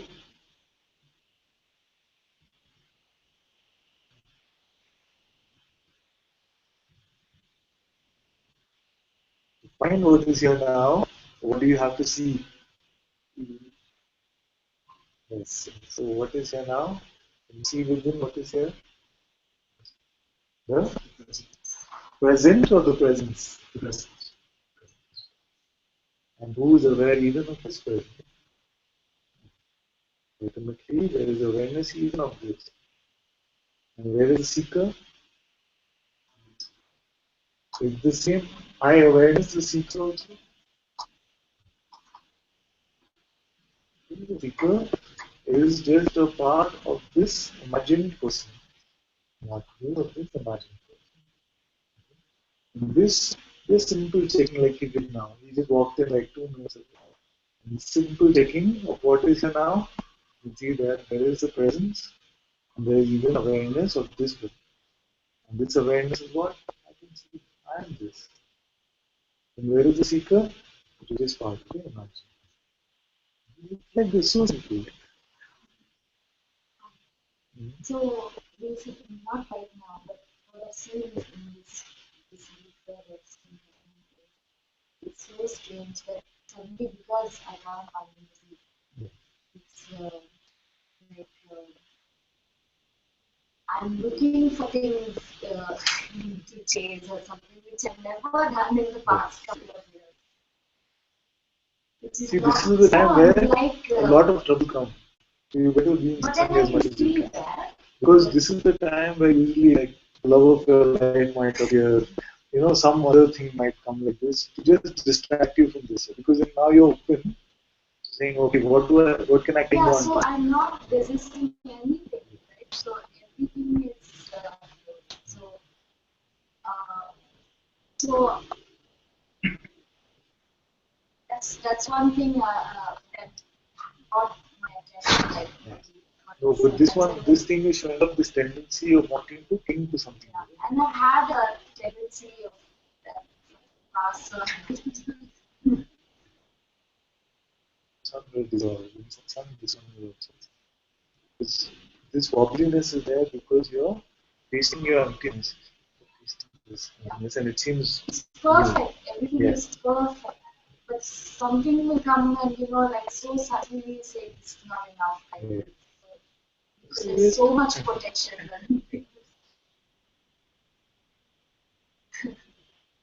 Not something, this mind only will come. I laugh at it. It's good to laugh. This is the tiny mind idea which is spoken of in the course and the close of this. The tiny mind idea of separation, and we forgot to laugh. Okay, what's happening to my grandmother? There was a forgetting to laugh. So as long as you're laughing at thoughts, then it's perfect.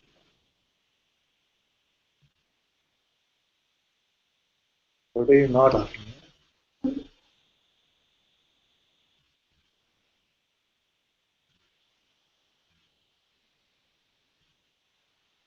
I've seen that also. Sometimes it comes and says, maybe you're not doing enough, maybe you're not, stupid thing like that. But I can see all these things which were like not there like for so long. Suddenly they're like, It's trying every trick in the book. In the old one, this try.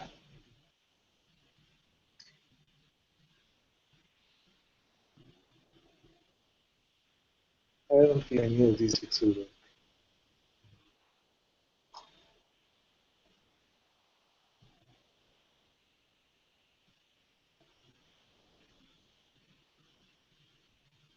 Just this person is feeling that it is falling down this cliff, so it's trying to hang up anything, any branch, anything.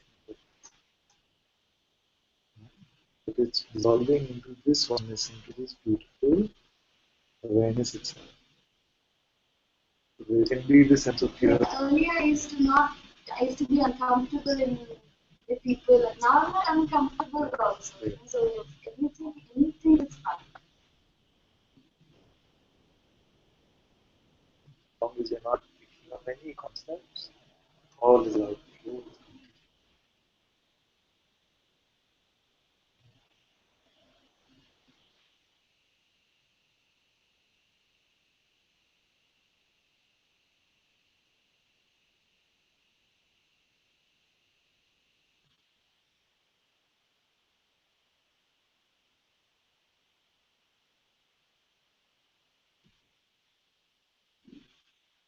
And the secret identity, because it's been so strong for many of us for a long time, this can seem, oh, I'm nowhere to look, I'm looking for God, you see, I'm looking for God.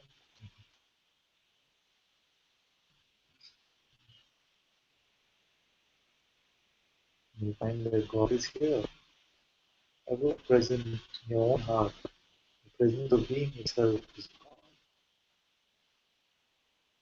Can you stop? Who can stop being now? You turn it off. So,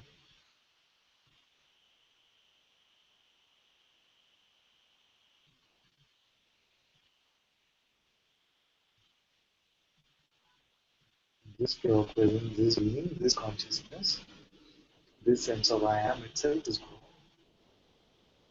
And you are that in which even God gives birth.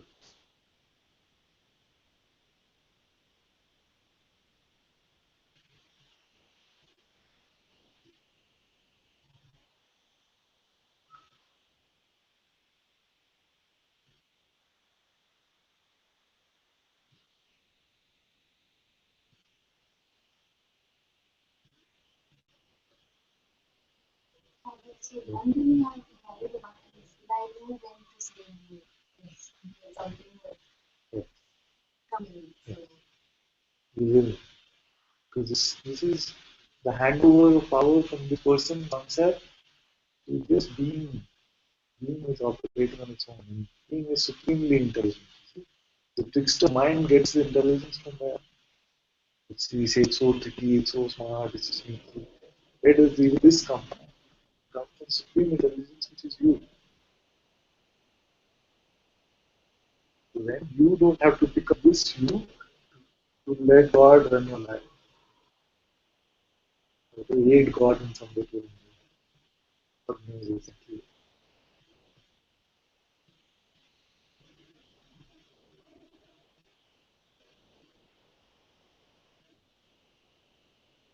It's not that because you are free or you see what you truly are, you become like some sheep which can be herded in any direction.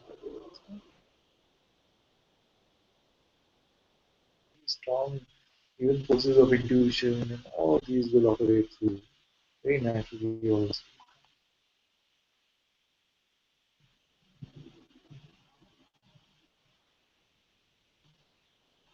All the yeses and all the no's flow very good.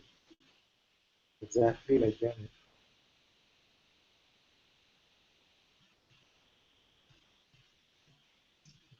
No sense of fear. It's just a sense that this is a game. Not a sense of fear that oh, what's going to happen if I say yes. Or what can happen to God?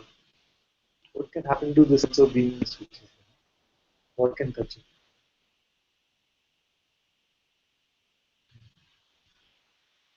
So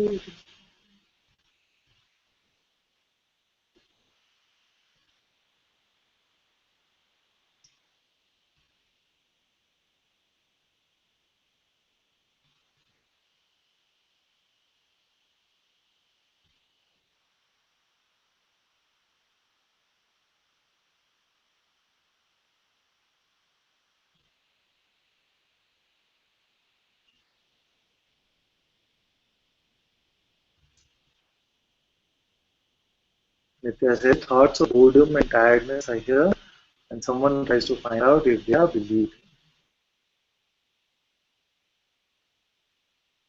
All these are the primal tricks of the mind. Boredom, sleep will come sometimes in the first few satsangs you'll be busy saying. Can't focus. It might seem like all these words are just some soup, not making any sense. They sound like alphabet soup or something.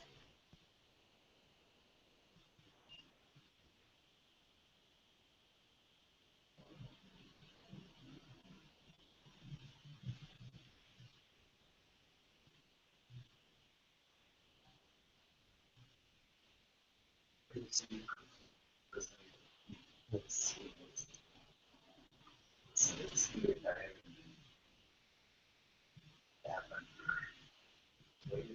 Sometimes, so there are a couple of things which could be at play.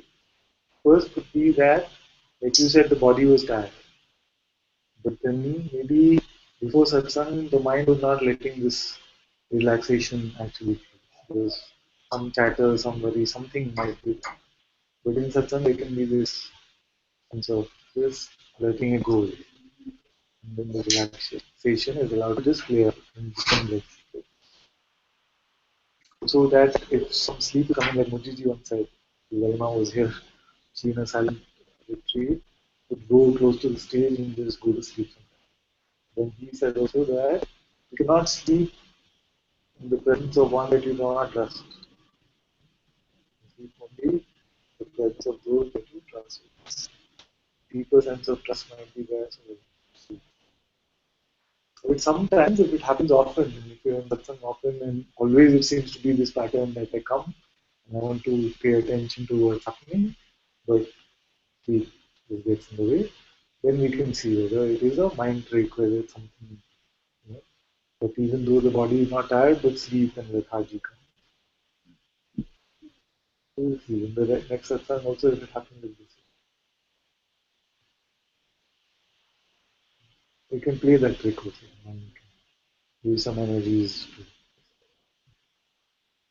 I was very active actually. I was thinking what's going on. But suddenly this feels bad. I could not even control. Yeah.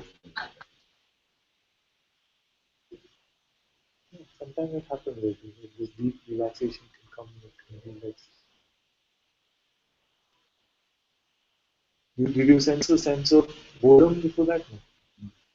Sense of release this thing, lethargy, boredom, the fertile ground for the mind.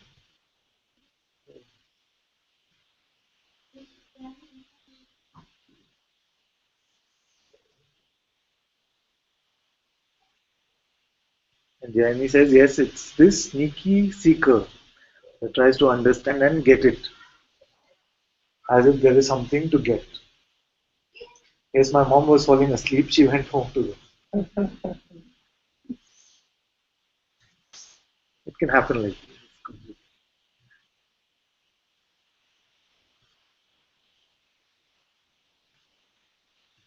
And Nitya says, thank you, Jaini, there is always problem here to understand what the seeker identity is. It's nothing, it's just the ego masquerading as a seeker, same ego which masquerades as an employee or a manager or a mother or a father. The same guy as Mujiji.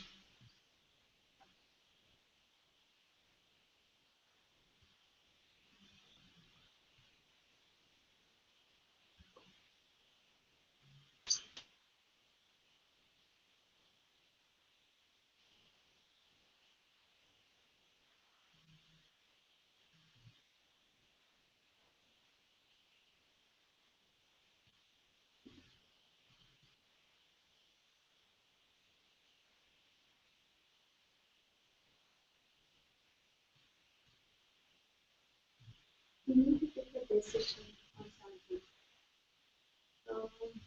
What do we call it? The thought, meditation, what is it? Yes, this decision making is a very sticky concept. And we've spoken about this for more than a year now, actually. In every satsang practice we've come here. But it's good that you asked this, because that means that you're truly now contemplating what is being said. I'm very happy to hear this question. So this decision making, we can quickly look at it, but it might take a little bit of time to unravel it. So what happens? What do you call a decision?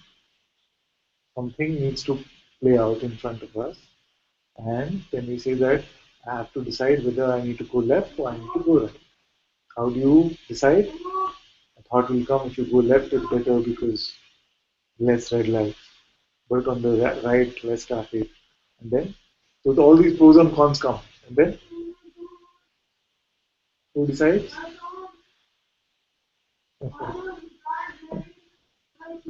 Kabir? No. Are you okay? Kabir? Probably forcing him to study. No, he probably doesn't want to study.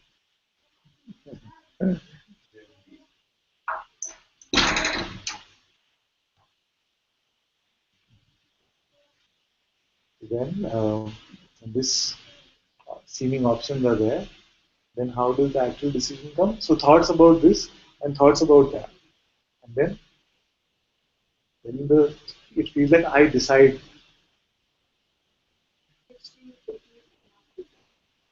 Suppose you don't believe either, or you suppose you believe both. Still you will have, right? So if it says, okay, lesser number of traffic lights on this side, but less traffic on this side, both you believe. But still you decide. So what is that? What is that decision making? It is believing what is the most compelling set of thoughts. We decide. But then we get there, and then you find that you just turn right, although you decided to go left. Many times it happens. Also, it happens many times that you said that when I meet this person again, I'm going to make sure I'm going to tell her this or tell him that. But then there comes something completely different comes out. So it is just this concept of picking up these thoughts and saying, yes, this is my belief, this is what I will do. But actually what is playing out is just playing out. And then very often we say, but I decided to go left, good thing I turned right at the last minute. What is that? It's just the play. Life is just unfolding in the way life is unfolding. It is this trickster mind which comes and takes blame or credit for it. Post factor. Post the event. Thoughts are just coming. This much you see today, isn't it? The thoughts are just coming. Maybe before that, there would have been this concept that I am the creator of my thoughts. Today you can see at least the thoughts are just coming.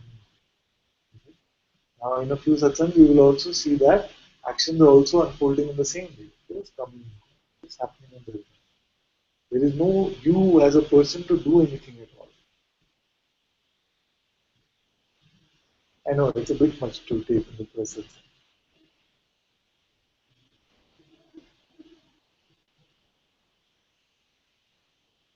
Sometimes a thought triggers. Actually, Dr. Kanchan can write a book on this decision making. No, but today I had an experience that I'm trying to do something and another thought triggered and popped up, and then the whole course changed. Yes. Then should I attribute it to that thought? You tell me. That action. So the thought could have come, and the course could not have changed then? So it changed. Then I said, oh God, I remember. Good as the thought came. I remembered. Yeah. So I now did that. So who did?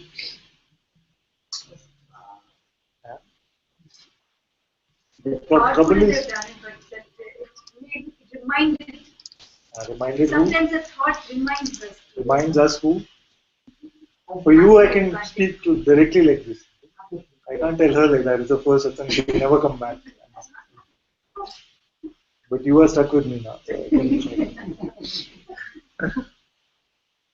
So reminded who? Who created the thought and it reminded who of what? Let's unravel this topic.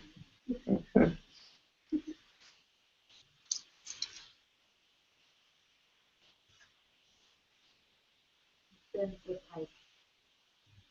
The sense of I did what? Created the thought. No, no. The thought just popped up. Now I don't take claim the thought is Oh. thought came. And it's a good, it reminded me. Good. This one is who? Which is? I thought. So the thought took claim for another thought. Yeah. And that thought could do something. No, now I'm saying it's an I thought. But at That that time moment it seemed was not like so I, clear. it was I as a person. So what is true now? What you're saying now or what you felt then? What I felt then was I as a person. So continuously. You go as per that. But what do you feel is true?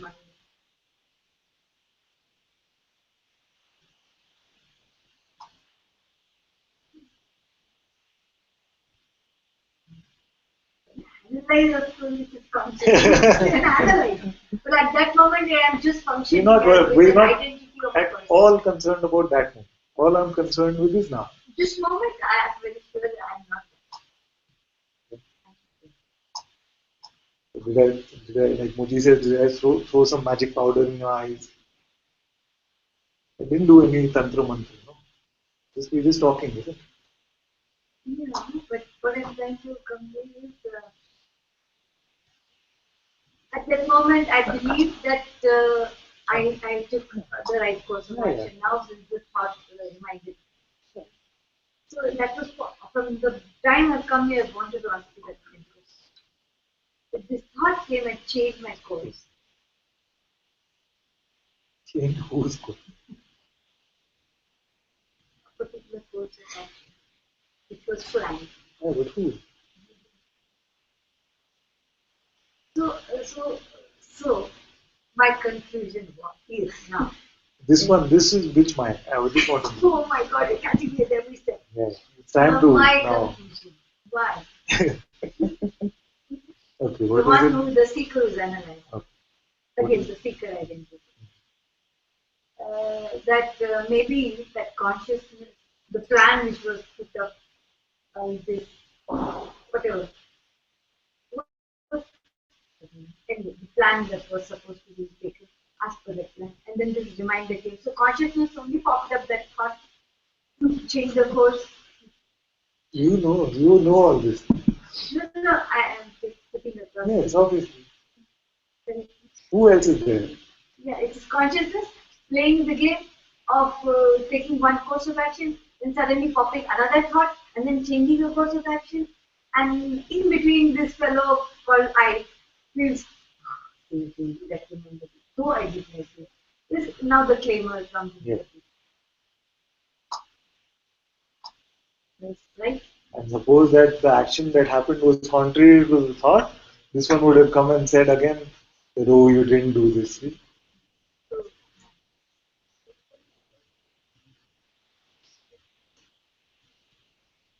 One more point. This was since morning it's been going on. That this I is a thought. And this thought should have a belief. That I am a I. This I thought only should have a belief. And so it is. So then I am noticing that not that I am aware, but it's just awareness is there, here. And that was going on through the day. And of course, these thoughts came like this and changes occurred. All this again checking thinking. It's okay. Again, I'm counting the words. But what's this? And now in front of you. But again, when you here, when you told us not to believe that thought, yeah, that I thought is the dominant one. And drop it. It's just awareness. Yes, in fact, we started satsang like you came in maybe a little late. We started satsang saying that don't touch the eye. Eye is a concept. So when this I thought is not deleted and dropped, there's only awareness function. It's not. It's just awareness aware. It's just seeing. Yes, Yes, awareness aware and beingness being. Yes, Same thing. Beingness is also made up of awareness. just awareness. And this, in that, the actions and the functioning of this, everything goes on and it is watched. Exactly. That's, it's just, there is no, at least today, that was the experience. Again, it was an experience. There is nothing to achieve, there's nothing, like, it was just like that. It seemed quite good for me. So this is all there is to it.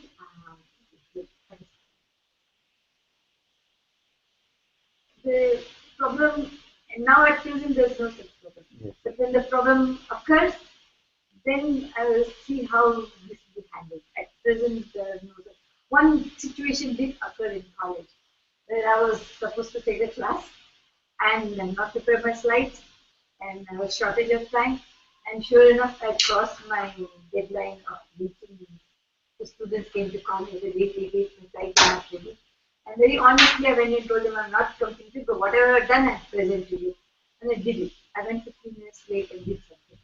But usually there will be, all that kitty lakana, you were never good, you're always late, this, that. All that never happened. I just took it in my stride. I told them honestly what happened, and came back absolutely peaceful. In the sense, I would have got hurt, upset, and even complexes would have started. All that never happened. You know, freedom in that way. You think it's right? Yes, but this I also don't pick up so much. I did this, I didn't do this, and I did. Just analyzing that situation. Why? Because you want it to be a certain way. What is the reason for the analysis? Analysis. When I let go, that what should happen now? Feverishness to be up to the mark, that thing will be there, that anxiety to do well and to do not to cut a small figure in front of the student. All these things are there. These are all the egos. So when that was let off and said, okay, what happens? Let flow. Yeah. That time I saw myself, how is this taking it? Yes, but I am smelling this person who is trying to take credit for the letting go. Okay, I'm not trying to take credit for it, but I'm just trying to watch how this is possible to function like this. But I'm irritating one eye which is there. Yes. So you want to bring out this eye and let it get roasted. Yeah, then one day this may start taking credit. It's working. This is working. Sometimes it will work, sometimes it will not work. What do you mean? It is we are not concerned about the outcome. Yeah. Because then, once I see that there is this being, what I am is the awareness even of this being. Then is this awareness concerned about how it happened and what others said and what outcome? Yeah. Who's concerned about the outcome? Outcome. Yes. So there is. Oh, that's very tough to draw. See, now very it's tough to draw. Because if the outcome was bad, I would have never taken up again. This eye only now. This eye you picked up. This eye you picked up. If it was like this, I would have done this. If this or who this one?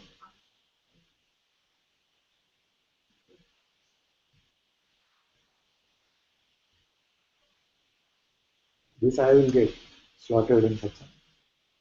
See, because I don't slaughter this eye, then spiritually go big time. This concern for outcome is I got something that works. Now I let go and my day went like this. This one, this one is very tricky.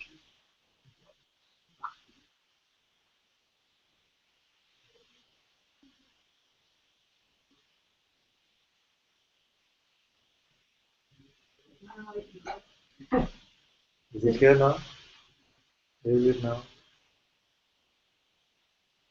Now it is not. It's only in that situation. Without believing your thought cannot.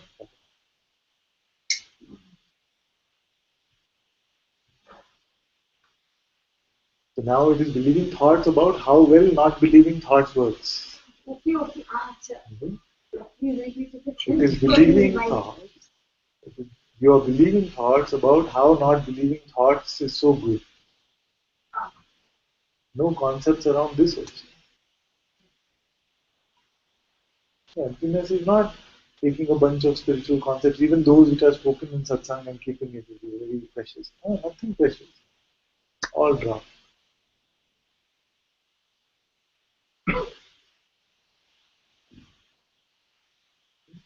This one which is saying, okay, but this is difficult, this one is not true. This is another thought.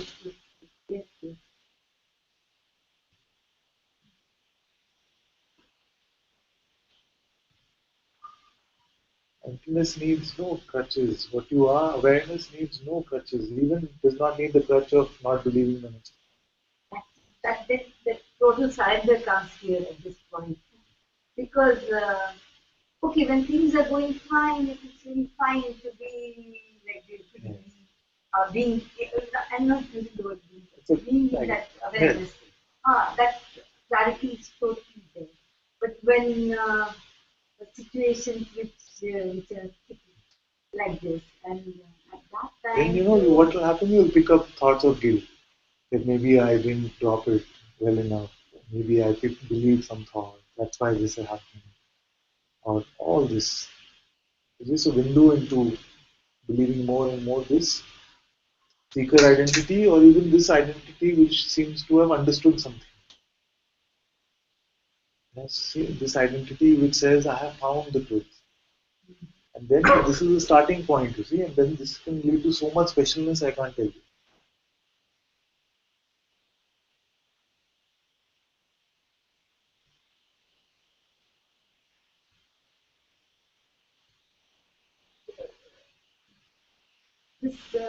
this ego that wants to or this identity that wants to do well.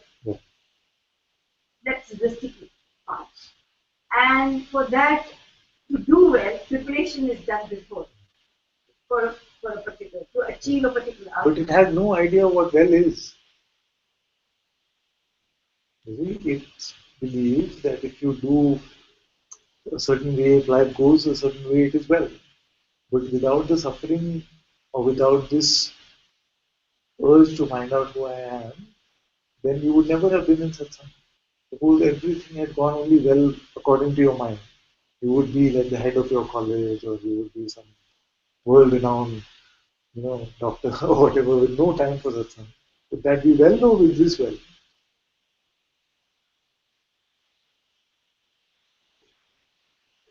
No, all that fail. Fail, which is good. Now. Yeah, but that moment the mind would not have said that was well. It would have said that it's trouble. So I'm grateful for that suffering because it brought you to satsang. The mind has no idea about well or not well. When things went well or not well, when all those times where suffering came, the mind was saying things didn't go well. But actually, things went perfectly. That's why you're in satsang. The mind doesn't know well or not well. It just guesses. It just presumes. But life knows.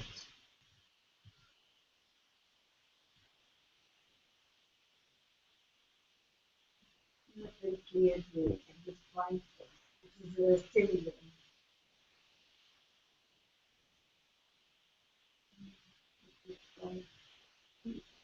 It is not the somebody's certificate for me to know that I've done well. For me, it is my own inner. Take an example. I have a certain bar. If I don't meet that bar, this I is which one? Whose bar is it? Is it consciousness saying this means well and this means? It's thoughts. Also, our so-called ideal. This is how it should be. If it is not bad, that is there's no satisfaction. So don't give it sanctity by saying it's fine. It's just the mind. Yeah, it's the mind.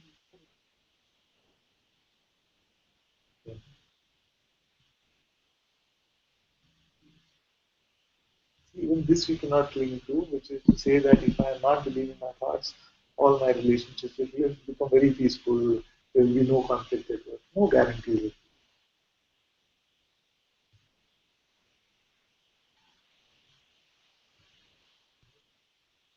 Are you okay with that? That's what. I mean, life goes on as usual. Only thing is, my suffering is not when I don't believe a thought. And the one who, this person doesn't suffer.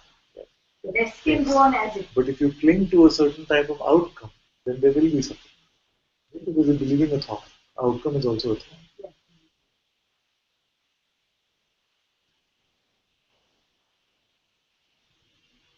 This person will have no room to maneuver. He's trying to find room in this spirituality now. Even this will get like, crunched out of you.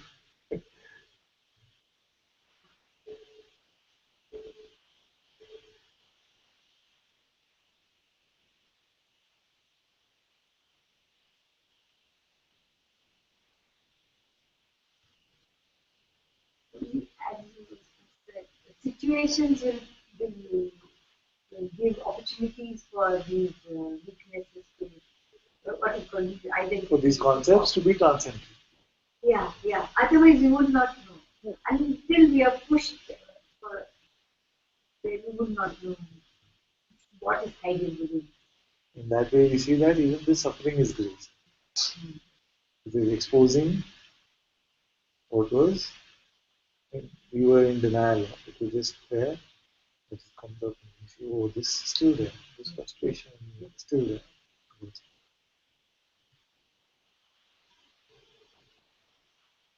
I think one thing is that surrender is not an act. Yes. I started thinking about what is the surrender is not an act. When the identity goes, there is no individual. So he doesn't surrender to anybody. Exactly. And there is no surrendering at all. Others only see it as surrender. But there is no, he doesn't know that it is surrender. Very good. We say like this, that surrender is not an action. It is just a simple realization that the person never existed. So there is nobody here to surrender.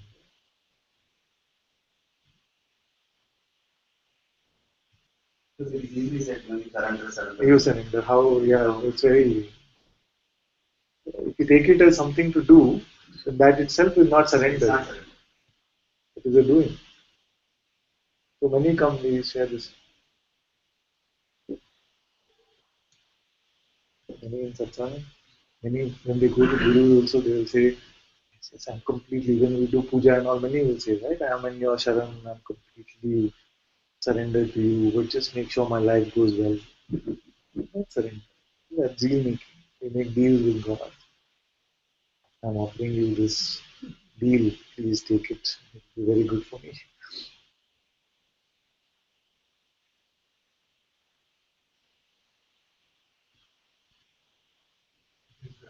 Similar to Buddha's Tathata, everything is perfect the way it is.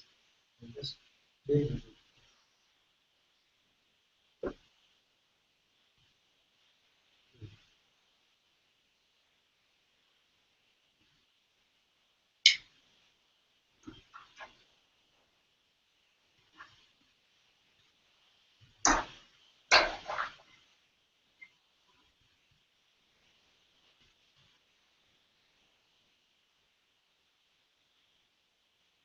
Good for today.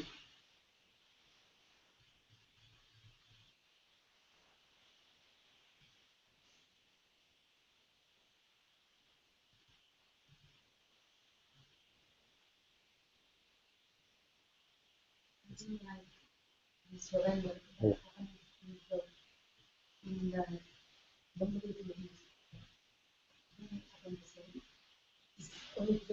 Yeah. Say again? Yeah. For me, it's a word.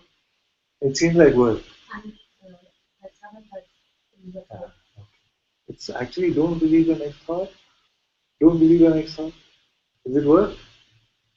Actually, work is to believe. A thought comes. That is work.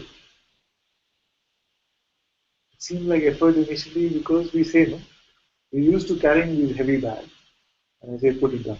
That is same, surrender. Don't believe the next thought and surrender is the same. So it happens in zone. Yes.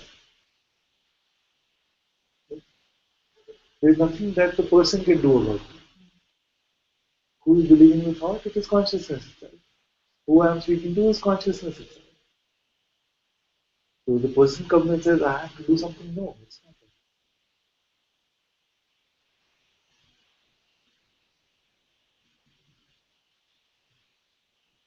This one really bothers you, right? Just don't believe in it. You're like whacking me.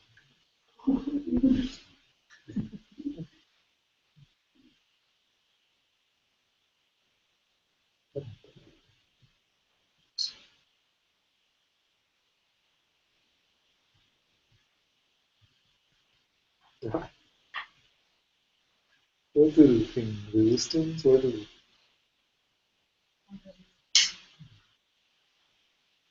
It's like I'm forcing you to do something. Is that what it seems like?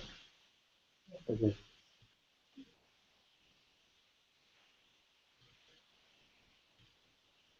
Very good. This one who's feeling that resistance. Yes. We'll throw it out. Is that you or you see even this? No, yes, that's in. Even this one thing. It's not natural. It's not natural. It seemed like some effort. This one who is doing like this. Who is this one? Even that is seen.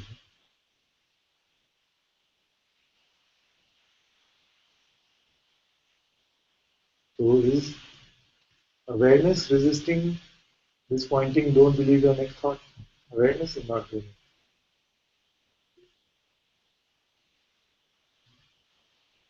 Could be. What? Awareness could be resisting? No. Then the sense of being which is here, is that resisting?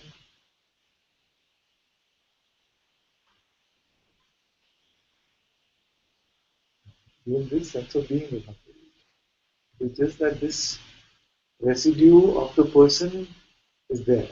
And it's finding these feelings as if it is something is troubling it.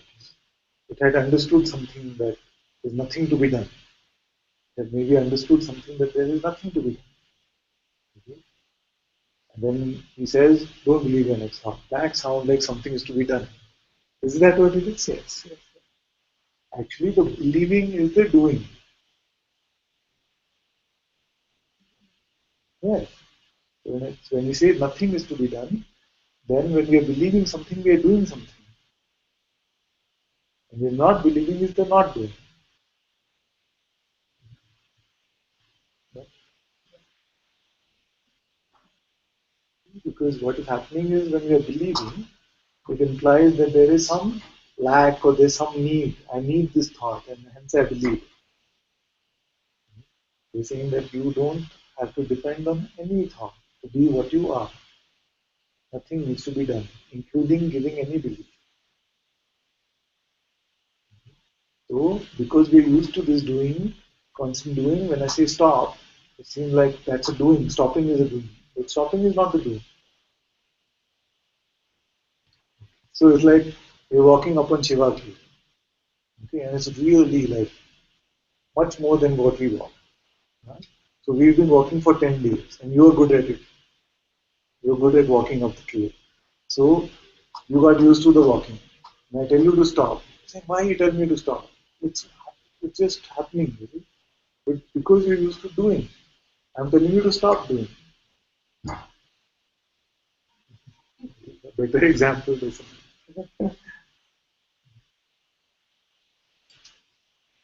So the believing is actually a doing. So it is not contrary, it is not opposite to you don't need to do anything. Actually, the meaning of you don't need to do anything is to not believe, because belief is a doing.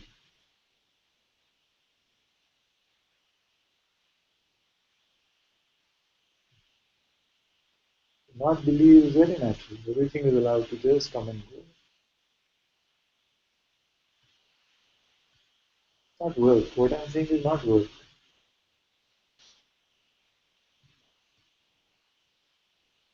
So let the next thought come.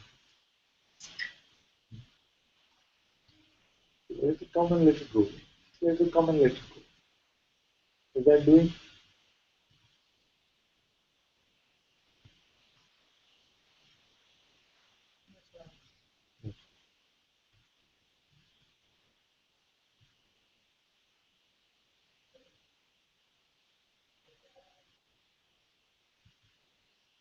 This is good like this.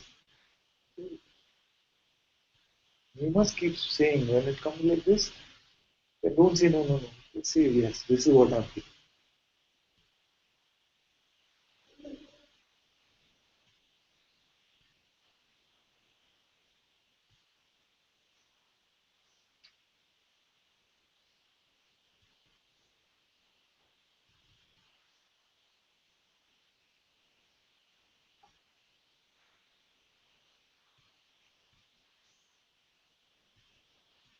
They're saying Jaya was on mute.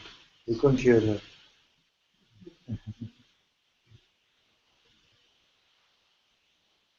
She's not happy with me.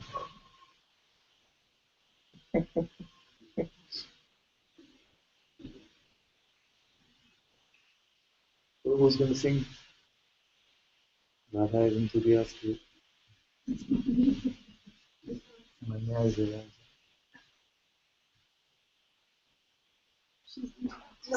Oh yes.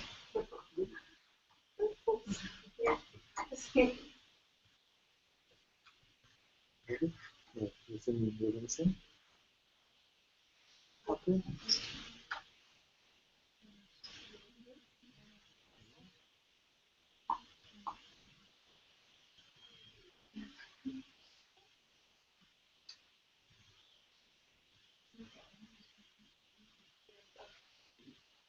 And you come up front. Okay, Please, everyone, all the singers. Is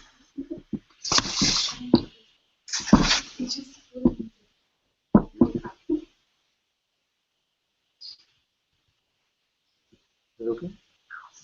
Just fix the angle. I'll just be right now.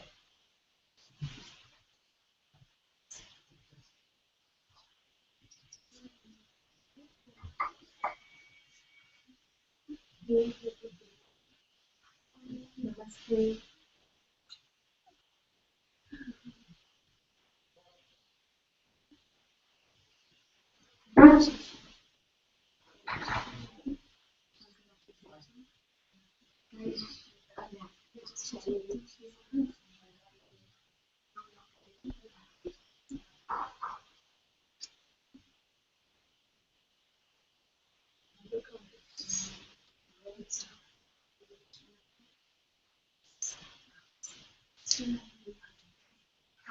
Rasha Shakti Shiva Shankara Ki Jai Jai. Hai Rasha Shakti Shiva Shankara Ki Jai Jai.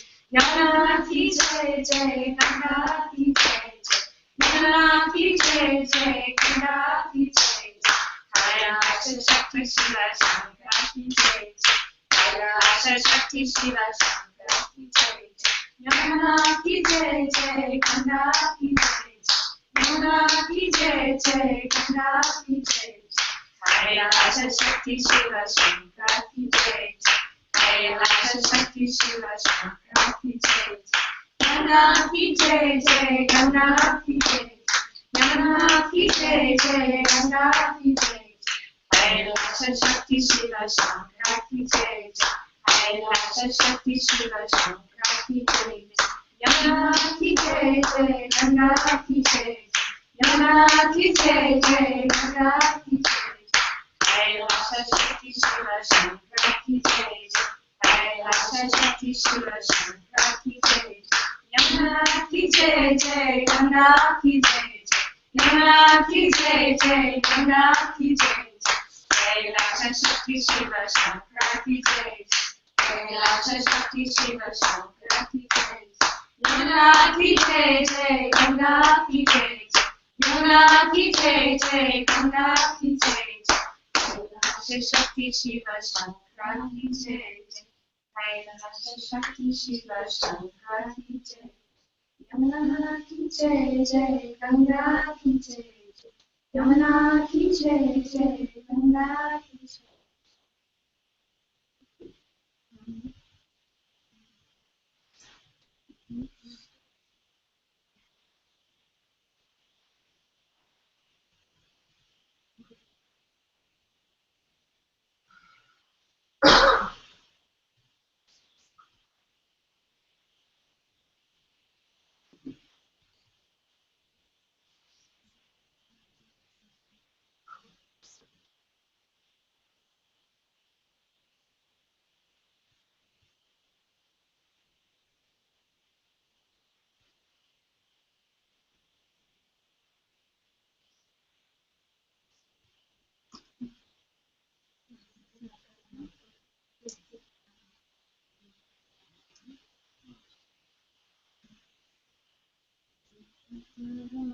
Sitaram, Jai Jai Ram, Sitaram, Jai Jai Ram, Sitaram, Jai Jai Ram, Jai Jai Ram, Sitaram, Jai Jai Ram, Sitaram, Jai Jai Ram, Sitaram, Jai Jai Ram, Sitaram, Jai Jai Ram, Sitaram, Jai Jai Ram, Sitaram, Sitaram, Jai Jai Ram, Jai Jai Ram, Sitaram, Jai Jai Ram. Sitaram, Sitaram, Jai Jai Ram, Jai Jai Ram, Sitaram, Jai Jai Ram. Sitaram, Jai Jai Ram, Sitaram, Jai Jai Ram, Sitaram, Jai Jai Ram, Sitaram, Jai Jai Ram, Sitaram, Sitaram, Jai Jai Ram, Jai Jai Ram, Sitaram, Jai Jai Ram.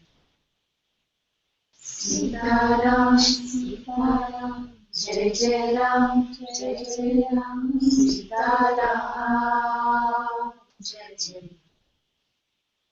Sitaram,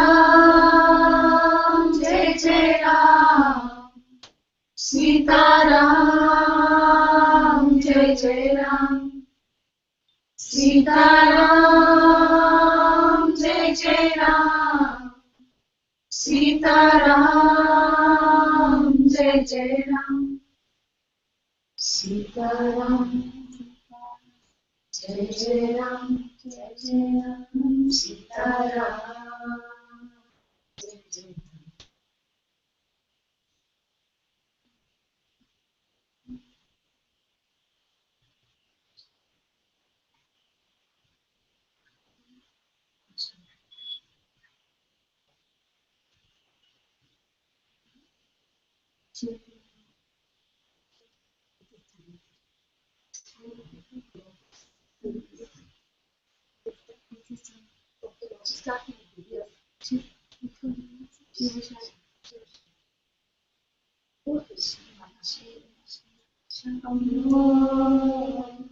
Shiva Shiva Shiva Shambho, Shiva Shiva Shiva Shambho, Shiva Shiva Shiva Shambho, Mahadeva Shambho, Mahadeva Shambho, Mahadeva Shambho, Mahadeva Shambho.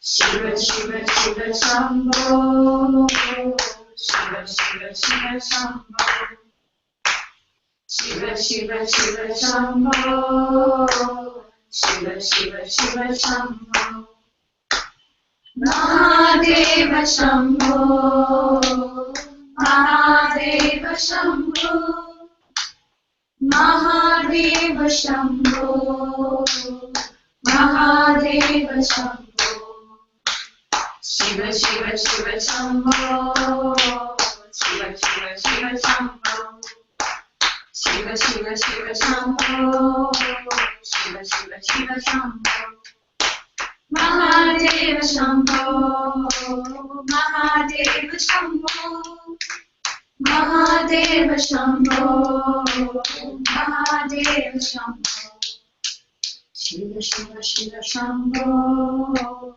Shiva Shiva Shiva Shambho, Shiva Shiva Shiva Shambho, Shiva Shiva Shiva Shambho,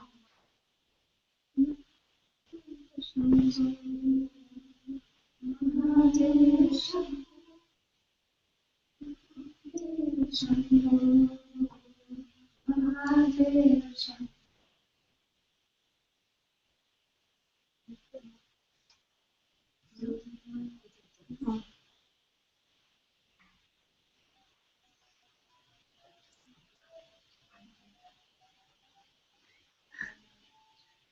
You are always in my heart, never shall we be apart. You are always in my heart, never shall we be apart.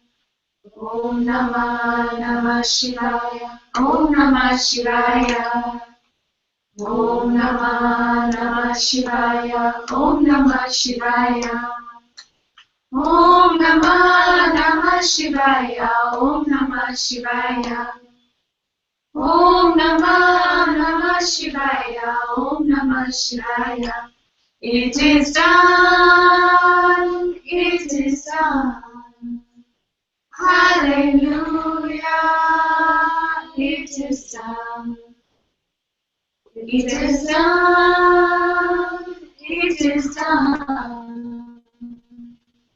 Hallelujah, it is done. Om Namah Namah Shivaya, Om Namah Shivaya, Om Namah Namah Shivaya, Om Namah Shivaya, Om Namah Namah Shivaya, Om Namah Shivaya, Om Namah Namah Shivaya, Om Namah Shivaya. It is done, it is done. Hallelujah, it is done. It is done, it is done. Hallelujah, it is done. It is done, it is done. Hallelujah.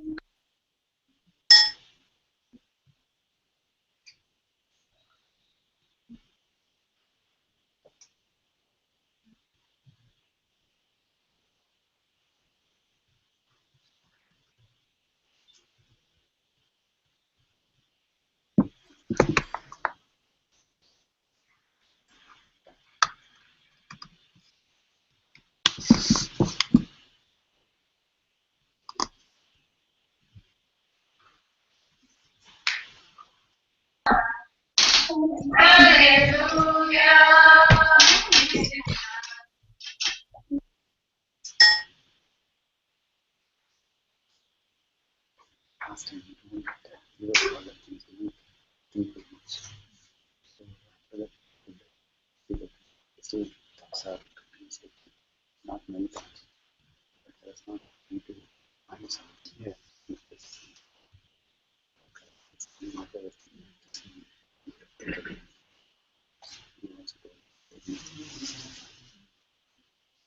to do something. Let thoughts come. Think of what you want to believe. It's actually I find it. It's I find it very not to believe my thought. When I go to office, I get thinking of this technique of kind of black by You can see. You can nourish to go many ways.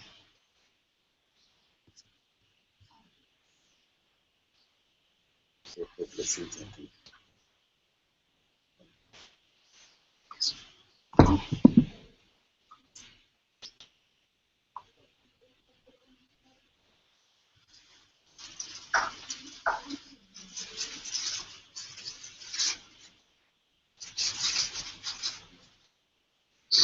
I'll just close Satsang. Thank you all so very much for being in Satsang today. Satguru Shri Muji Ji ki Jai. Ananta ji ki Jai. Sangha ki Jai. Jai. I need to rush actually today because my son is a bit unwell. So we might be taking him to the hospital. So.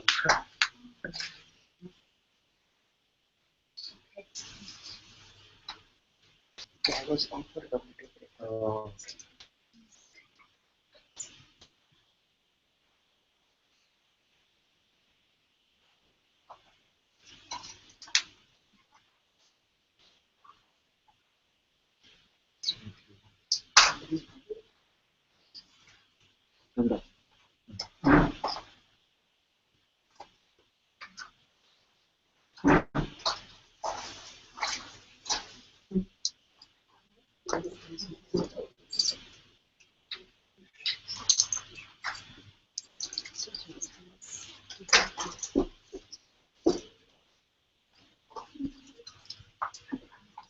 Okay, my loves.